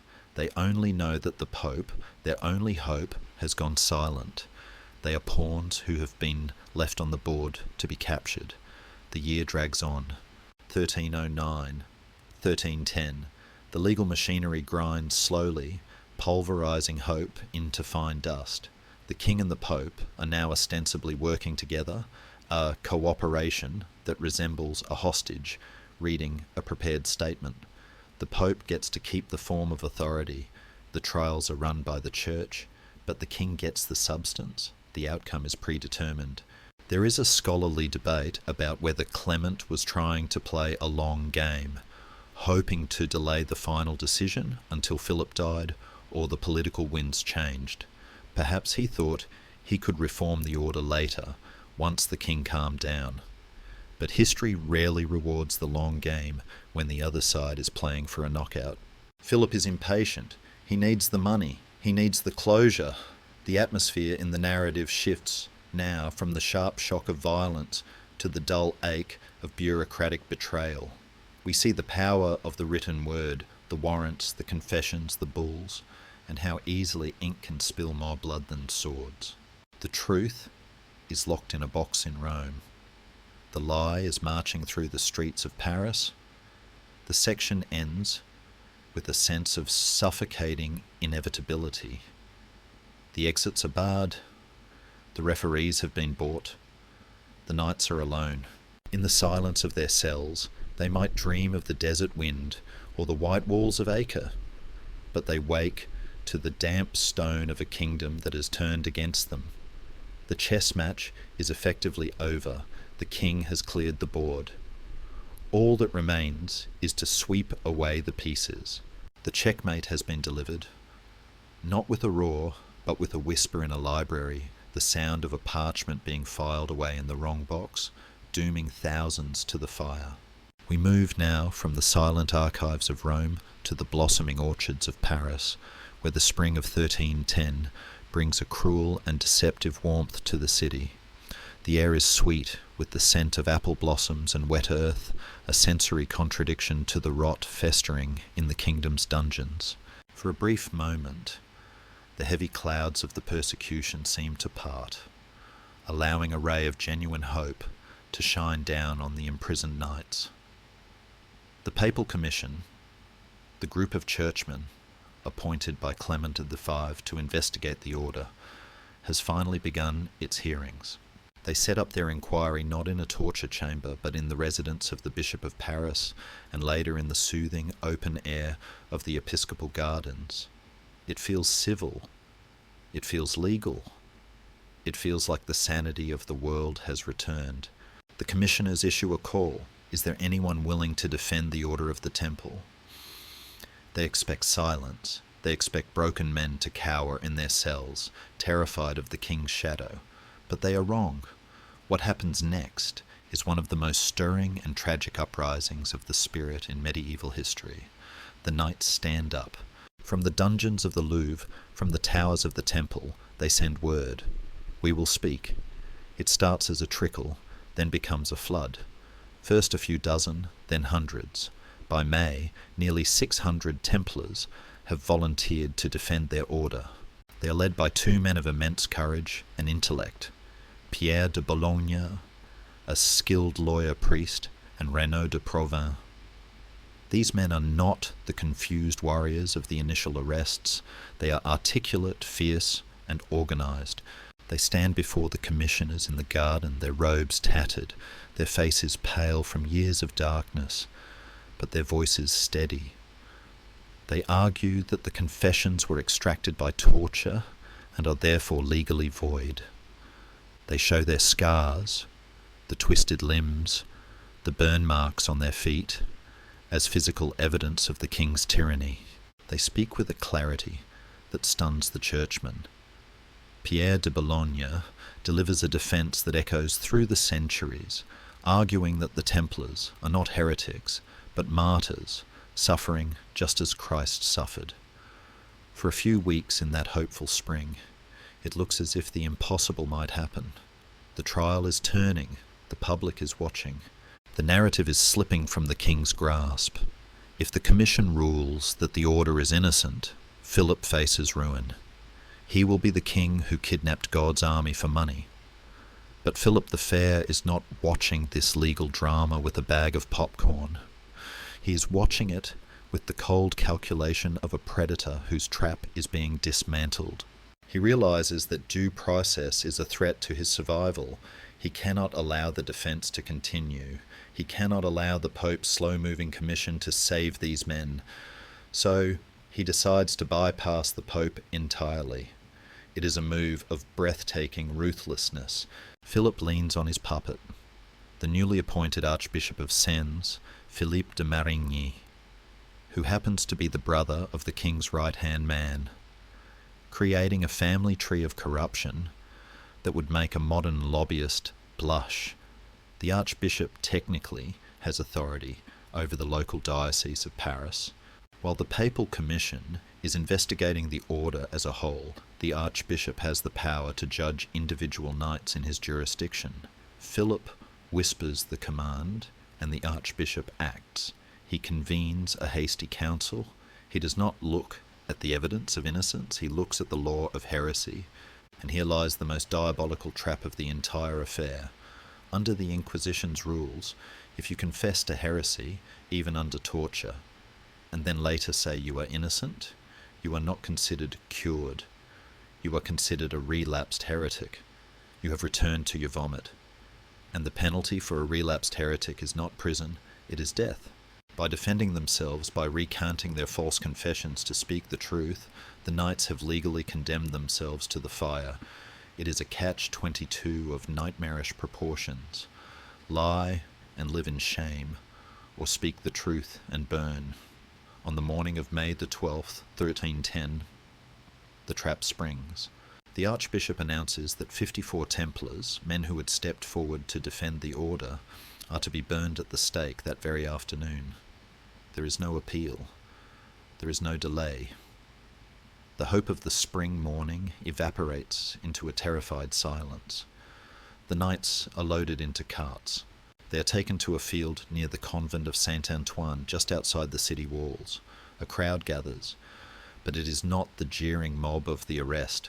Reports suggest the people are silent, uneasy, sensing that they are witnessing something wrong, something sacred being broken. The 54 pyres are built. The knights are tied to the stakes. Even now they are offered a choice. Admit the crimes again and you can live. Just nod your head. Just say the words. But something has changed in these men. The fear that broke them in the torture chambers is gone, replaced by a strange, transcendent calm. They have found their courage again. They realize that this is their final battle, not against Saracens, but against the lie. They refuse to recant. They shout their innocence to the crowd. As the torches are applied to the dry wood, the scene becomes one of terrible beauty. They do not scream curses at the king. They pray. They sing hymns to the Virgin Mary. The smoke rises, thick and black, carrying the smell of burning pine and flesh, drifting over the walls of Paris, into the windows of the palace where the king sits, and into the gardens where the papal commissioners are staying. The commissioners are horrified. They were in the middle of a legal process and the king just burned their witnesses. They pack their bags and leave the city, terrified for their own safety. The defence of the order collapses instantly. Pierre de Bologna vanishes, likely murdered in a dungeon or silenced forever.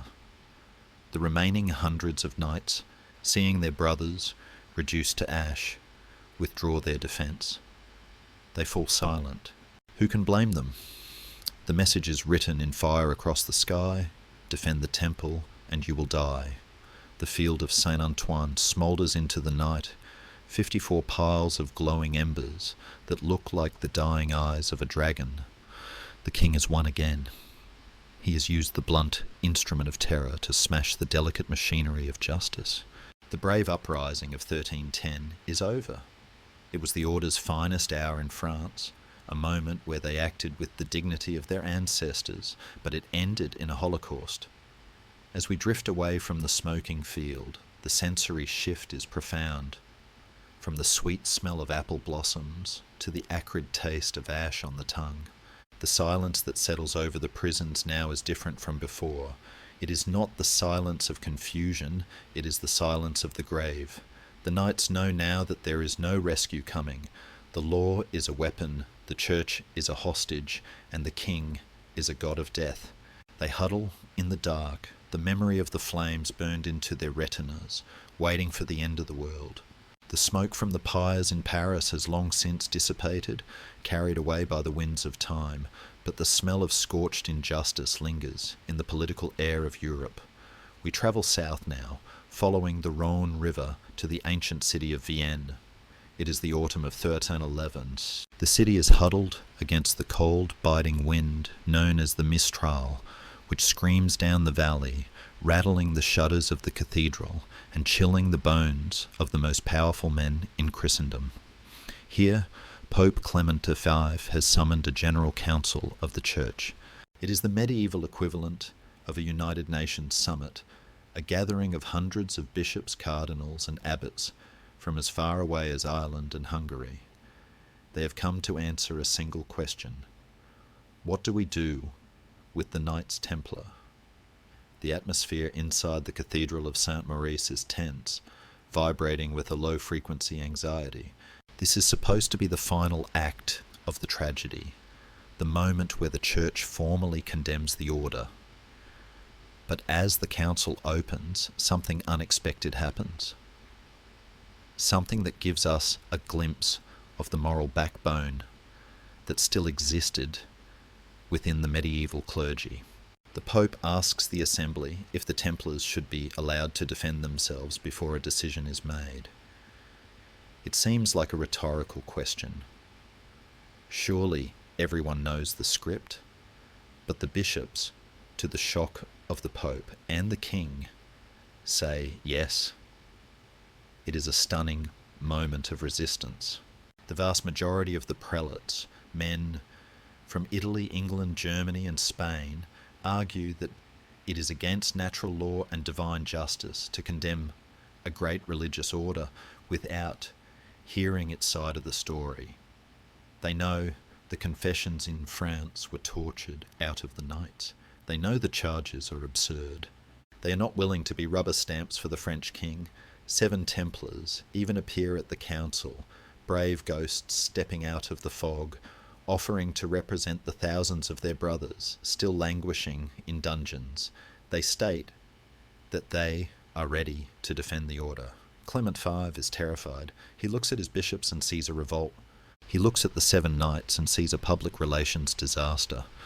If he allows a trial, the truth will come out. Philip will be furious, and the Pope might find himself drinking a poisoned chalice. So, Clement does what he does best. He panics, and then he silences the inconvenient truth. He orders the 7 knights arrested and thrown into prison, not for heresy, but for the crime of showing up. He adjourns the session. He buys time. The winter of 1311-1312 drags on. The bishops sit in Vienne, bored and freezing, waiting for the Pope to make a move. But the Pope is waiting for his master. In March 1312, the master arrives.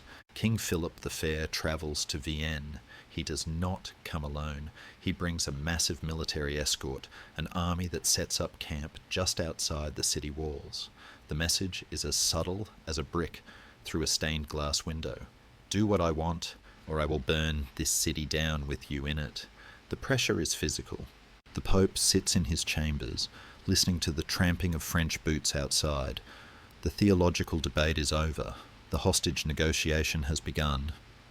Clement realizes he cannot condemn the Templars based on the evidence, because the evidence is garbage. But he cannot acquit them, because the king will kill him. He needs a third way. He needs a legal loophole. On March 22, 1312, in a solemn session of the council, Clement V issues the papal bull Vox in excelso. The title means a voice from on high, but the decision comes from a place of deep political weakness. The wording is a masterpiece of lawyerly evasion. Clement admits that the charges against the Templars have not been proven. He admits that technically they cannot be convicted, but, he argues, the reputation of the order is so ruined, the scandal is so great, that no one will ever join them again. They are damaged goods. Therefore, he suppresses the order, not by way of judicial sentence, but by way of apostolic ordinance. Translate that from the Latin, and it means, I am not saying you are guilty, but I am firing you anyway for the good of the company. It is an administrative dissolution, not a criminal conviction. The Order of the Temple is erased from the Book of Life with a stroke of a pen. The white mantles are banned, the red crosses are outlawed. After 2 centuries of blood and glory, the Templars cease to exist because a pope decided it was the only way to get a king off his back. But there is still the matter of the money. Philip the Fair is rubbing his hands, expecting the vast Templar estates to fall into his lap. He has already spent the cash he seized in the Paris temple, but he wants the land. Here, Clement manages a tiny, spiteful victory. In a second bull, ad providam, he decrees that all Templar property is to be transferred to the Knights Hospitaller, the Templars' historic rivals. You can almost hear the collective groan of the French treasury officials. The king is furious. He wanted the land. But he is a pragmatist.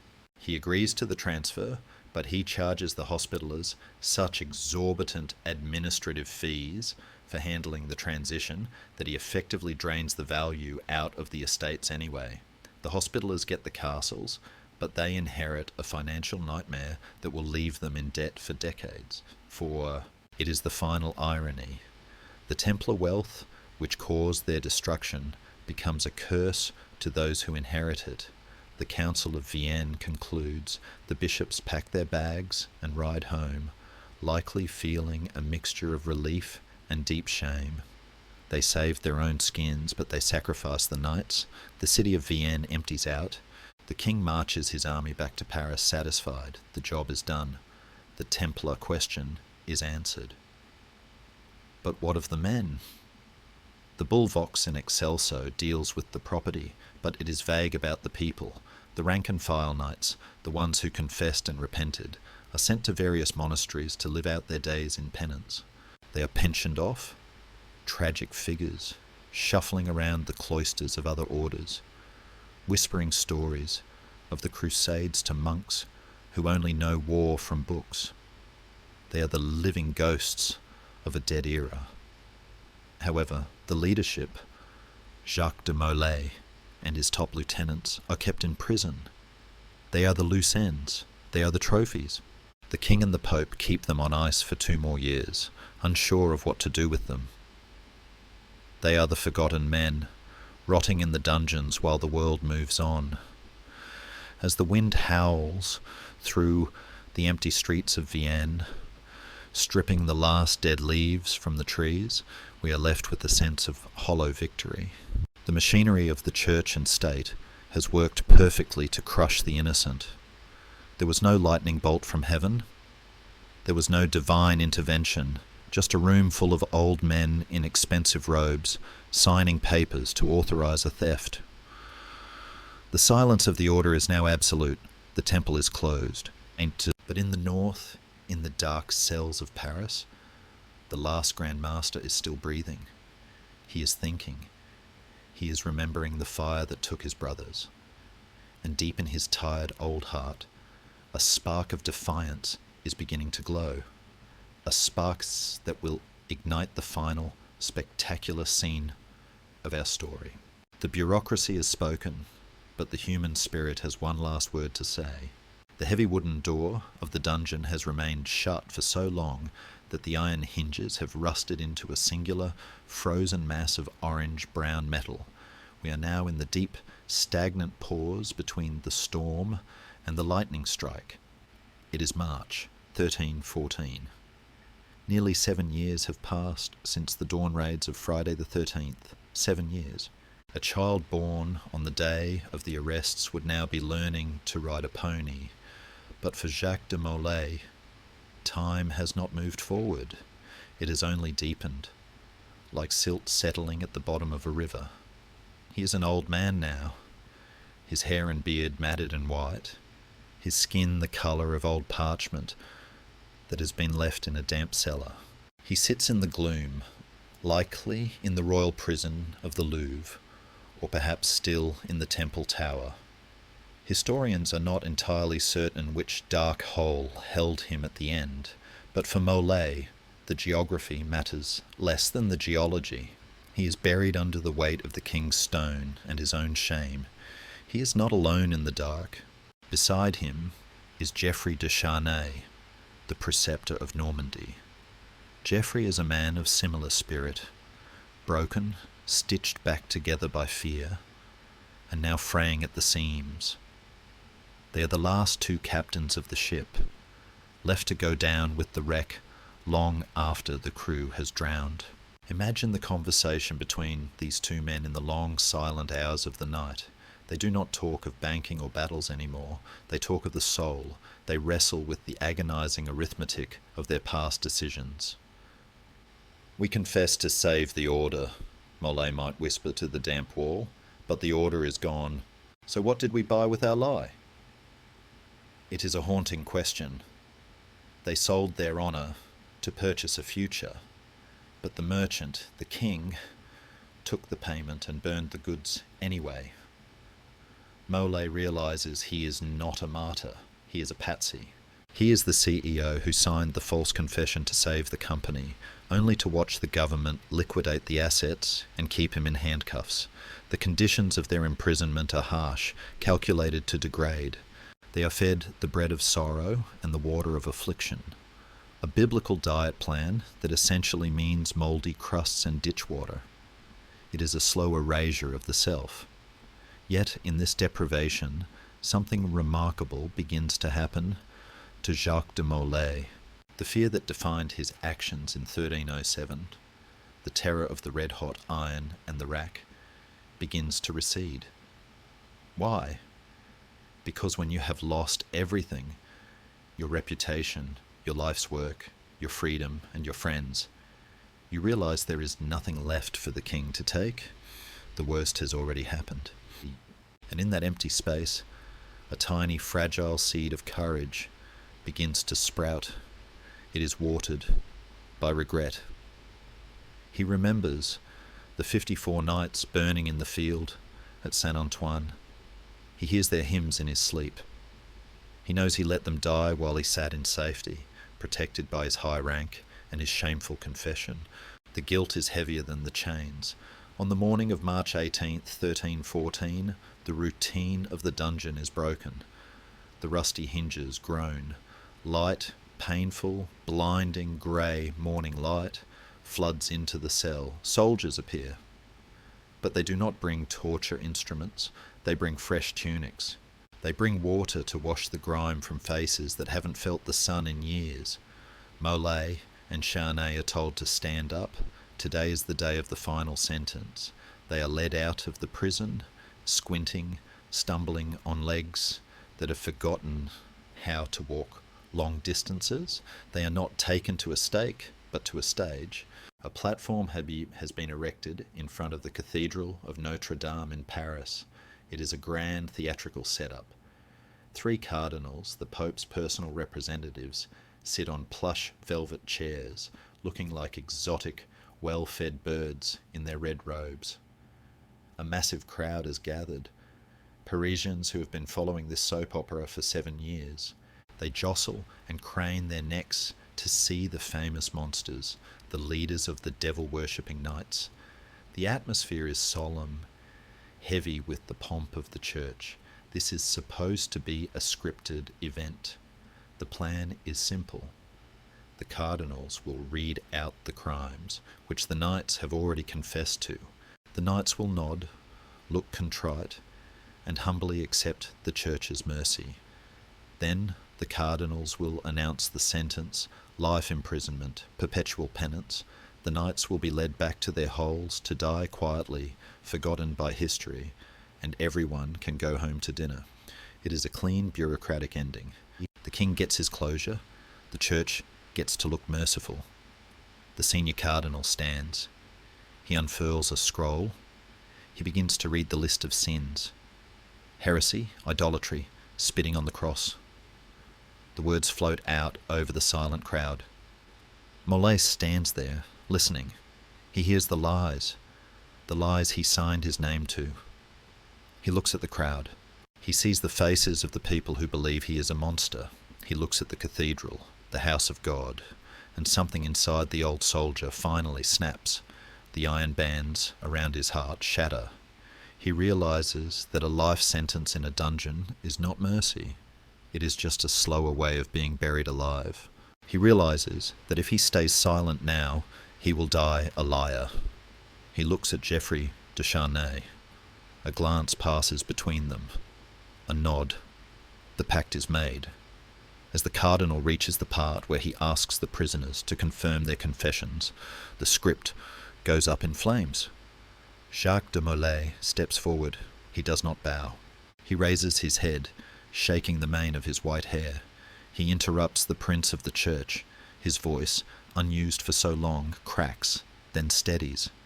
It is a voice of command, a voice that once ordered charges against Mamluk cavalry. "I confess," he shouts, and the crowd leans in, expecting the usual grovelling. "Yes, I confess, but not to the crimes you charge me with." The cardinals freeze. The scribe's quill stops scratching. "I confess," Molay roars, his voice echoing off the stone facade of Notre Dame, "that I am guilty of the greatest crime of all. I have lied. I have admitted to false charges to save my own life. The order is innocent. The order is pure. I will not lie any more to please the king or the pope." Geoffrey de Charnay steps up beside him. "He speaks the truth," he cries. "We are innocent. The charges are false." The silence that follows is absolute vacuum-sealed shock. This was not in the program. The cardinals are flabbergasted. They look at each other in panic. This is a live broadcast gone wrong. The crowd begins to murmur. Innocent? The Grand Master says they are innocent. The narrative is unravelling in real time. The cardinals, trained in theology, but not in crowd control, try to shout them down. But Molay keeps speaking, condemning the injustice, stripping away the facade of the trial. The cardinals, realizing they have lost control of the situation, order the guards to seize the men. "Take them away," they sputter.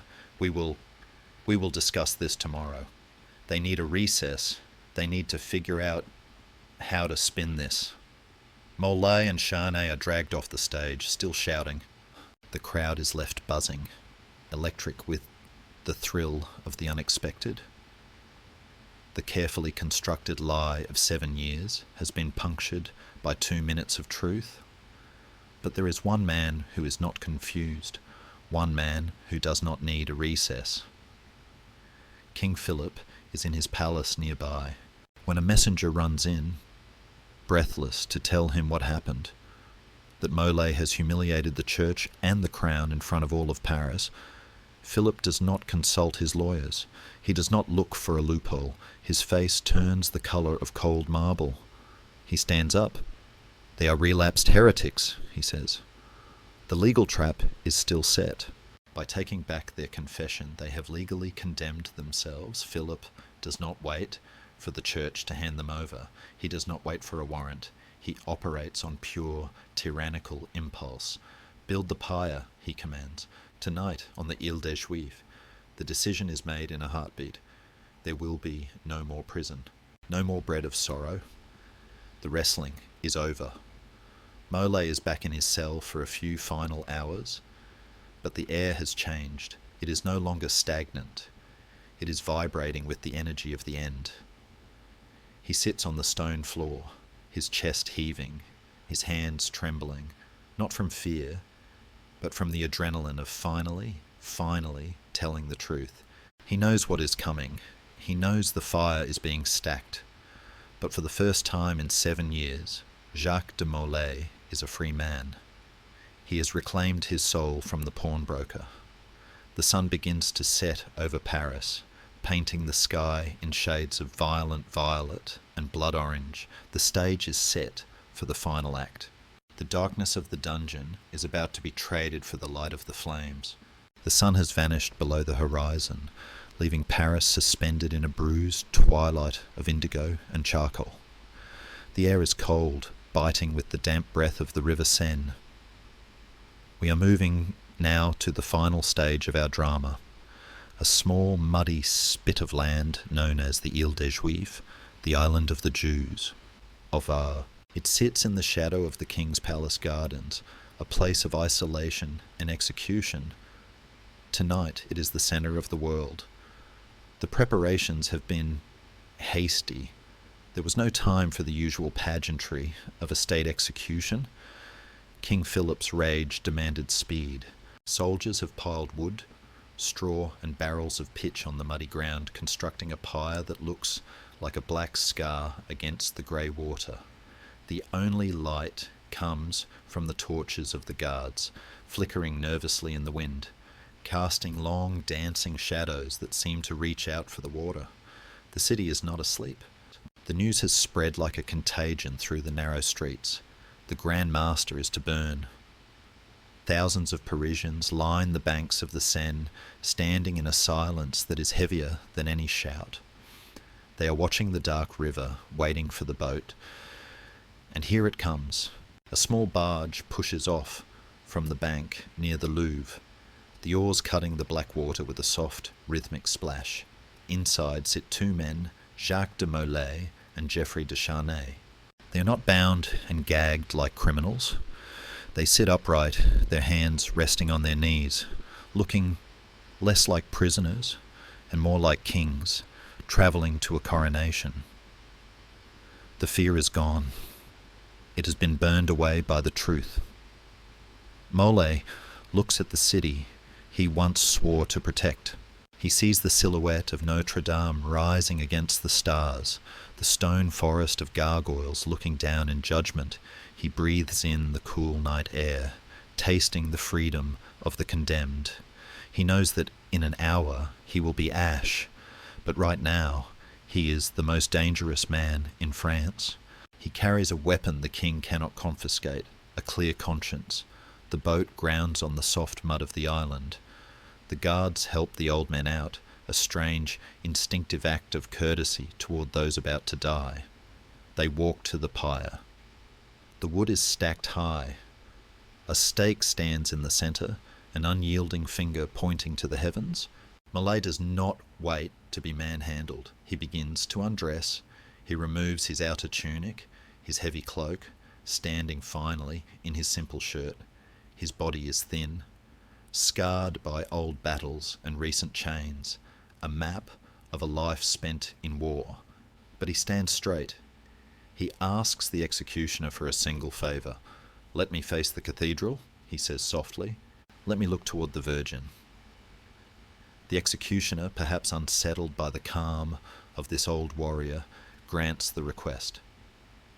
Molay is tied to the stake facing Notre Dame, his eyes fixed on the spire that points toward God.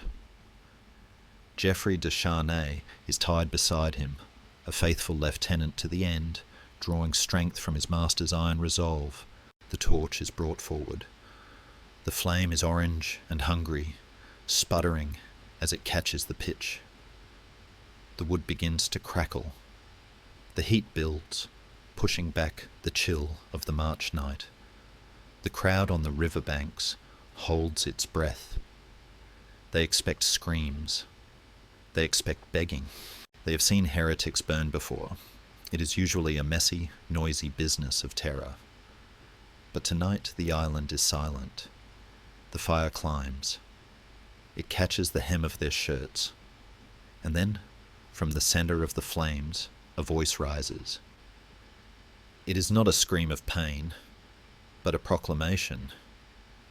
Jacques de Molay speaks his final words. History has debated the exact phrasing for centuries. Some chroniclers say he simply prayed. Others, the ones who shaped the legend, say he looked through the curtain of fire, his eyes locking onto the royal palace, across the water, where he knew the king was watching. They say he shouted, with a voice that cut through the roar of the flames, "God knows who is in the wrong and has sinned. Misfortune will soon befall those who have wrongly condemned us. God will avenge our deaths."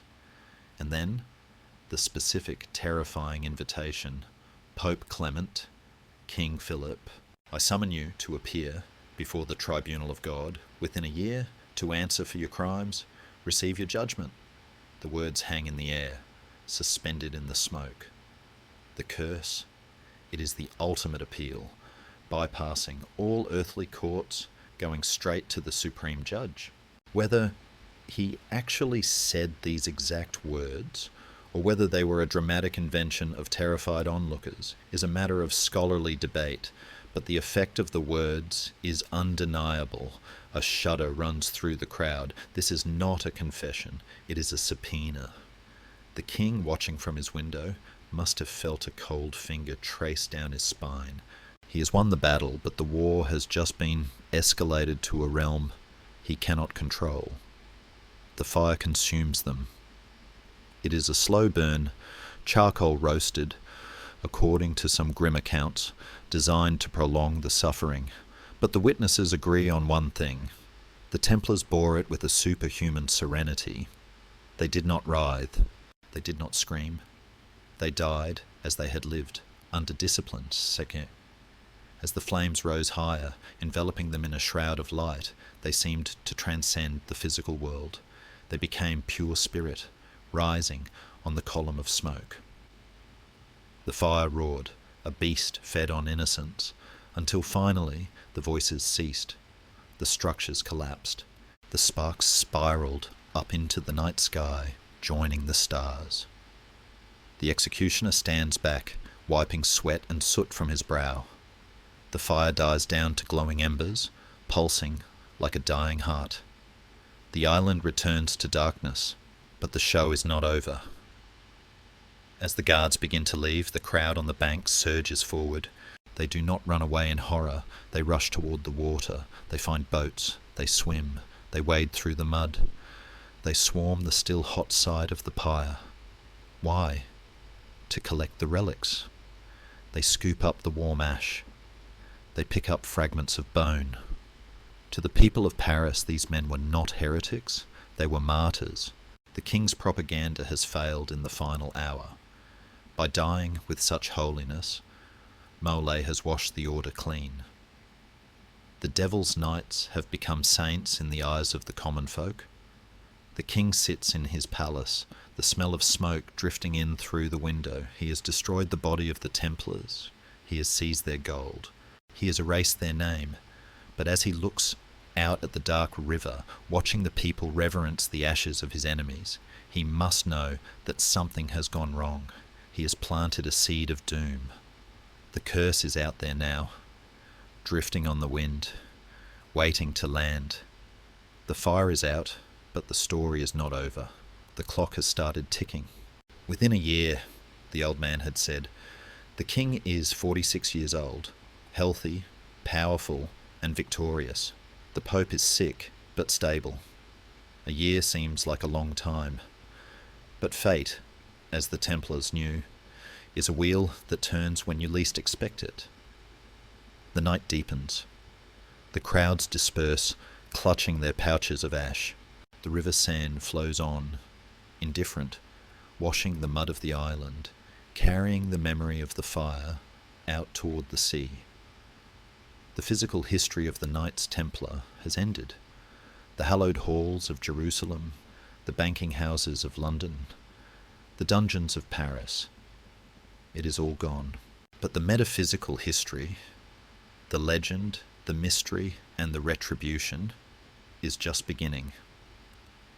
We leave the smoking ruins of the pyre and step into the eerie silence of the aftermath. The checkmate has been delivered, but the game is about to claim the players. The ghosts are loose, and they are angry. But when the flames on the small island in the Seine finally collapsed into embers, silence returned to Paris. The crowd dispersed. The smoke thinned. And with it, the Knights Templar passed from the living world into something far more enduring than flesh or stone. What remained was not an army, not an order, not even a clear truth, but a shadow that would stretch across centuries. Jacques de Molay was gone. With him died the last official voice of the temple. No banners followed his death. No bells rang in mourning. The order vanished, not with a roar, but with a quiet administrative breath, sealed in ink and wax. Yet history rarely ends where power intends it to. Sometimes the ending is only the beginning of memory. Within weeks of the execution, Pope Clement V fell ill.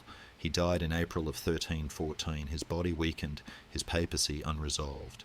By November of the same year, King Philip IV of France, still in his prime, still ruling with iron certainty, collapsed after a hunting accident and died suddenly.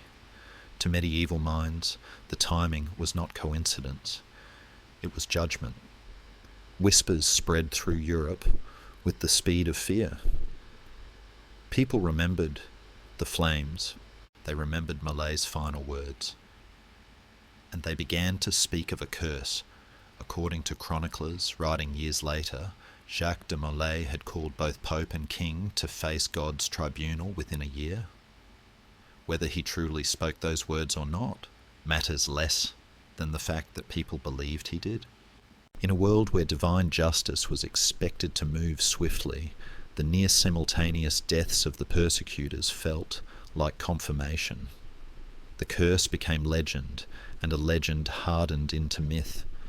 But beyond the myth, the consequences were real. The Capetian dynasty of France, one of the most powerful royal houses in Europe, collapsed within a decade. Philip's sons ruled briefly, weakly, and died without male heirs. France soon descended into succession crises that would eventually help ignite the 100 Years' War. The Pope's authority, already damaged, never fully recovered. The Avignon papacy became a symbol not of spiritual leadership, but of political captivity. And the Templars? They were gone, but not entirely erased. Across Europe, former Templars melted quietly into other lives. Some joined the Knights Hospitaller, others retired to monasteries. A few disappeared into anonymity, carrying with them memories no one would ever record. There was no great Templar resistance, no secret counterattack. That idea would come later, born not of evidence but of human imagination struggling to accept such a sudden end.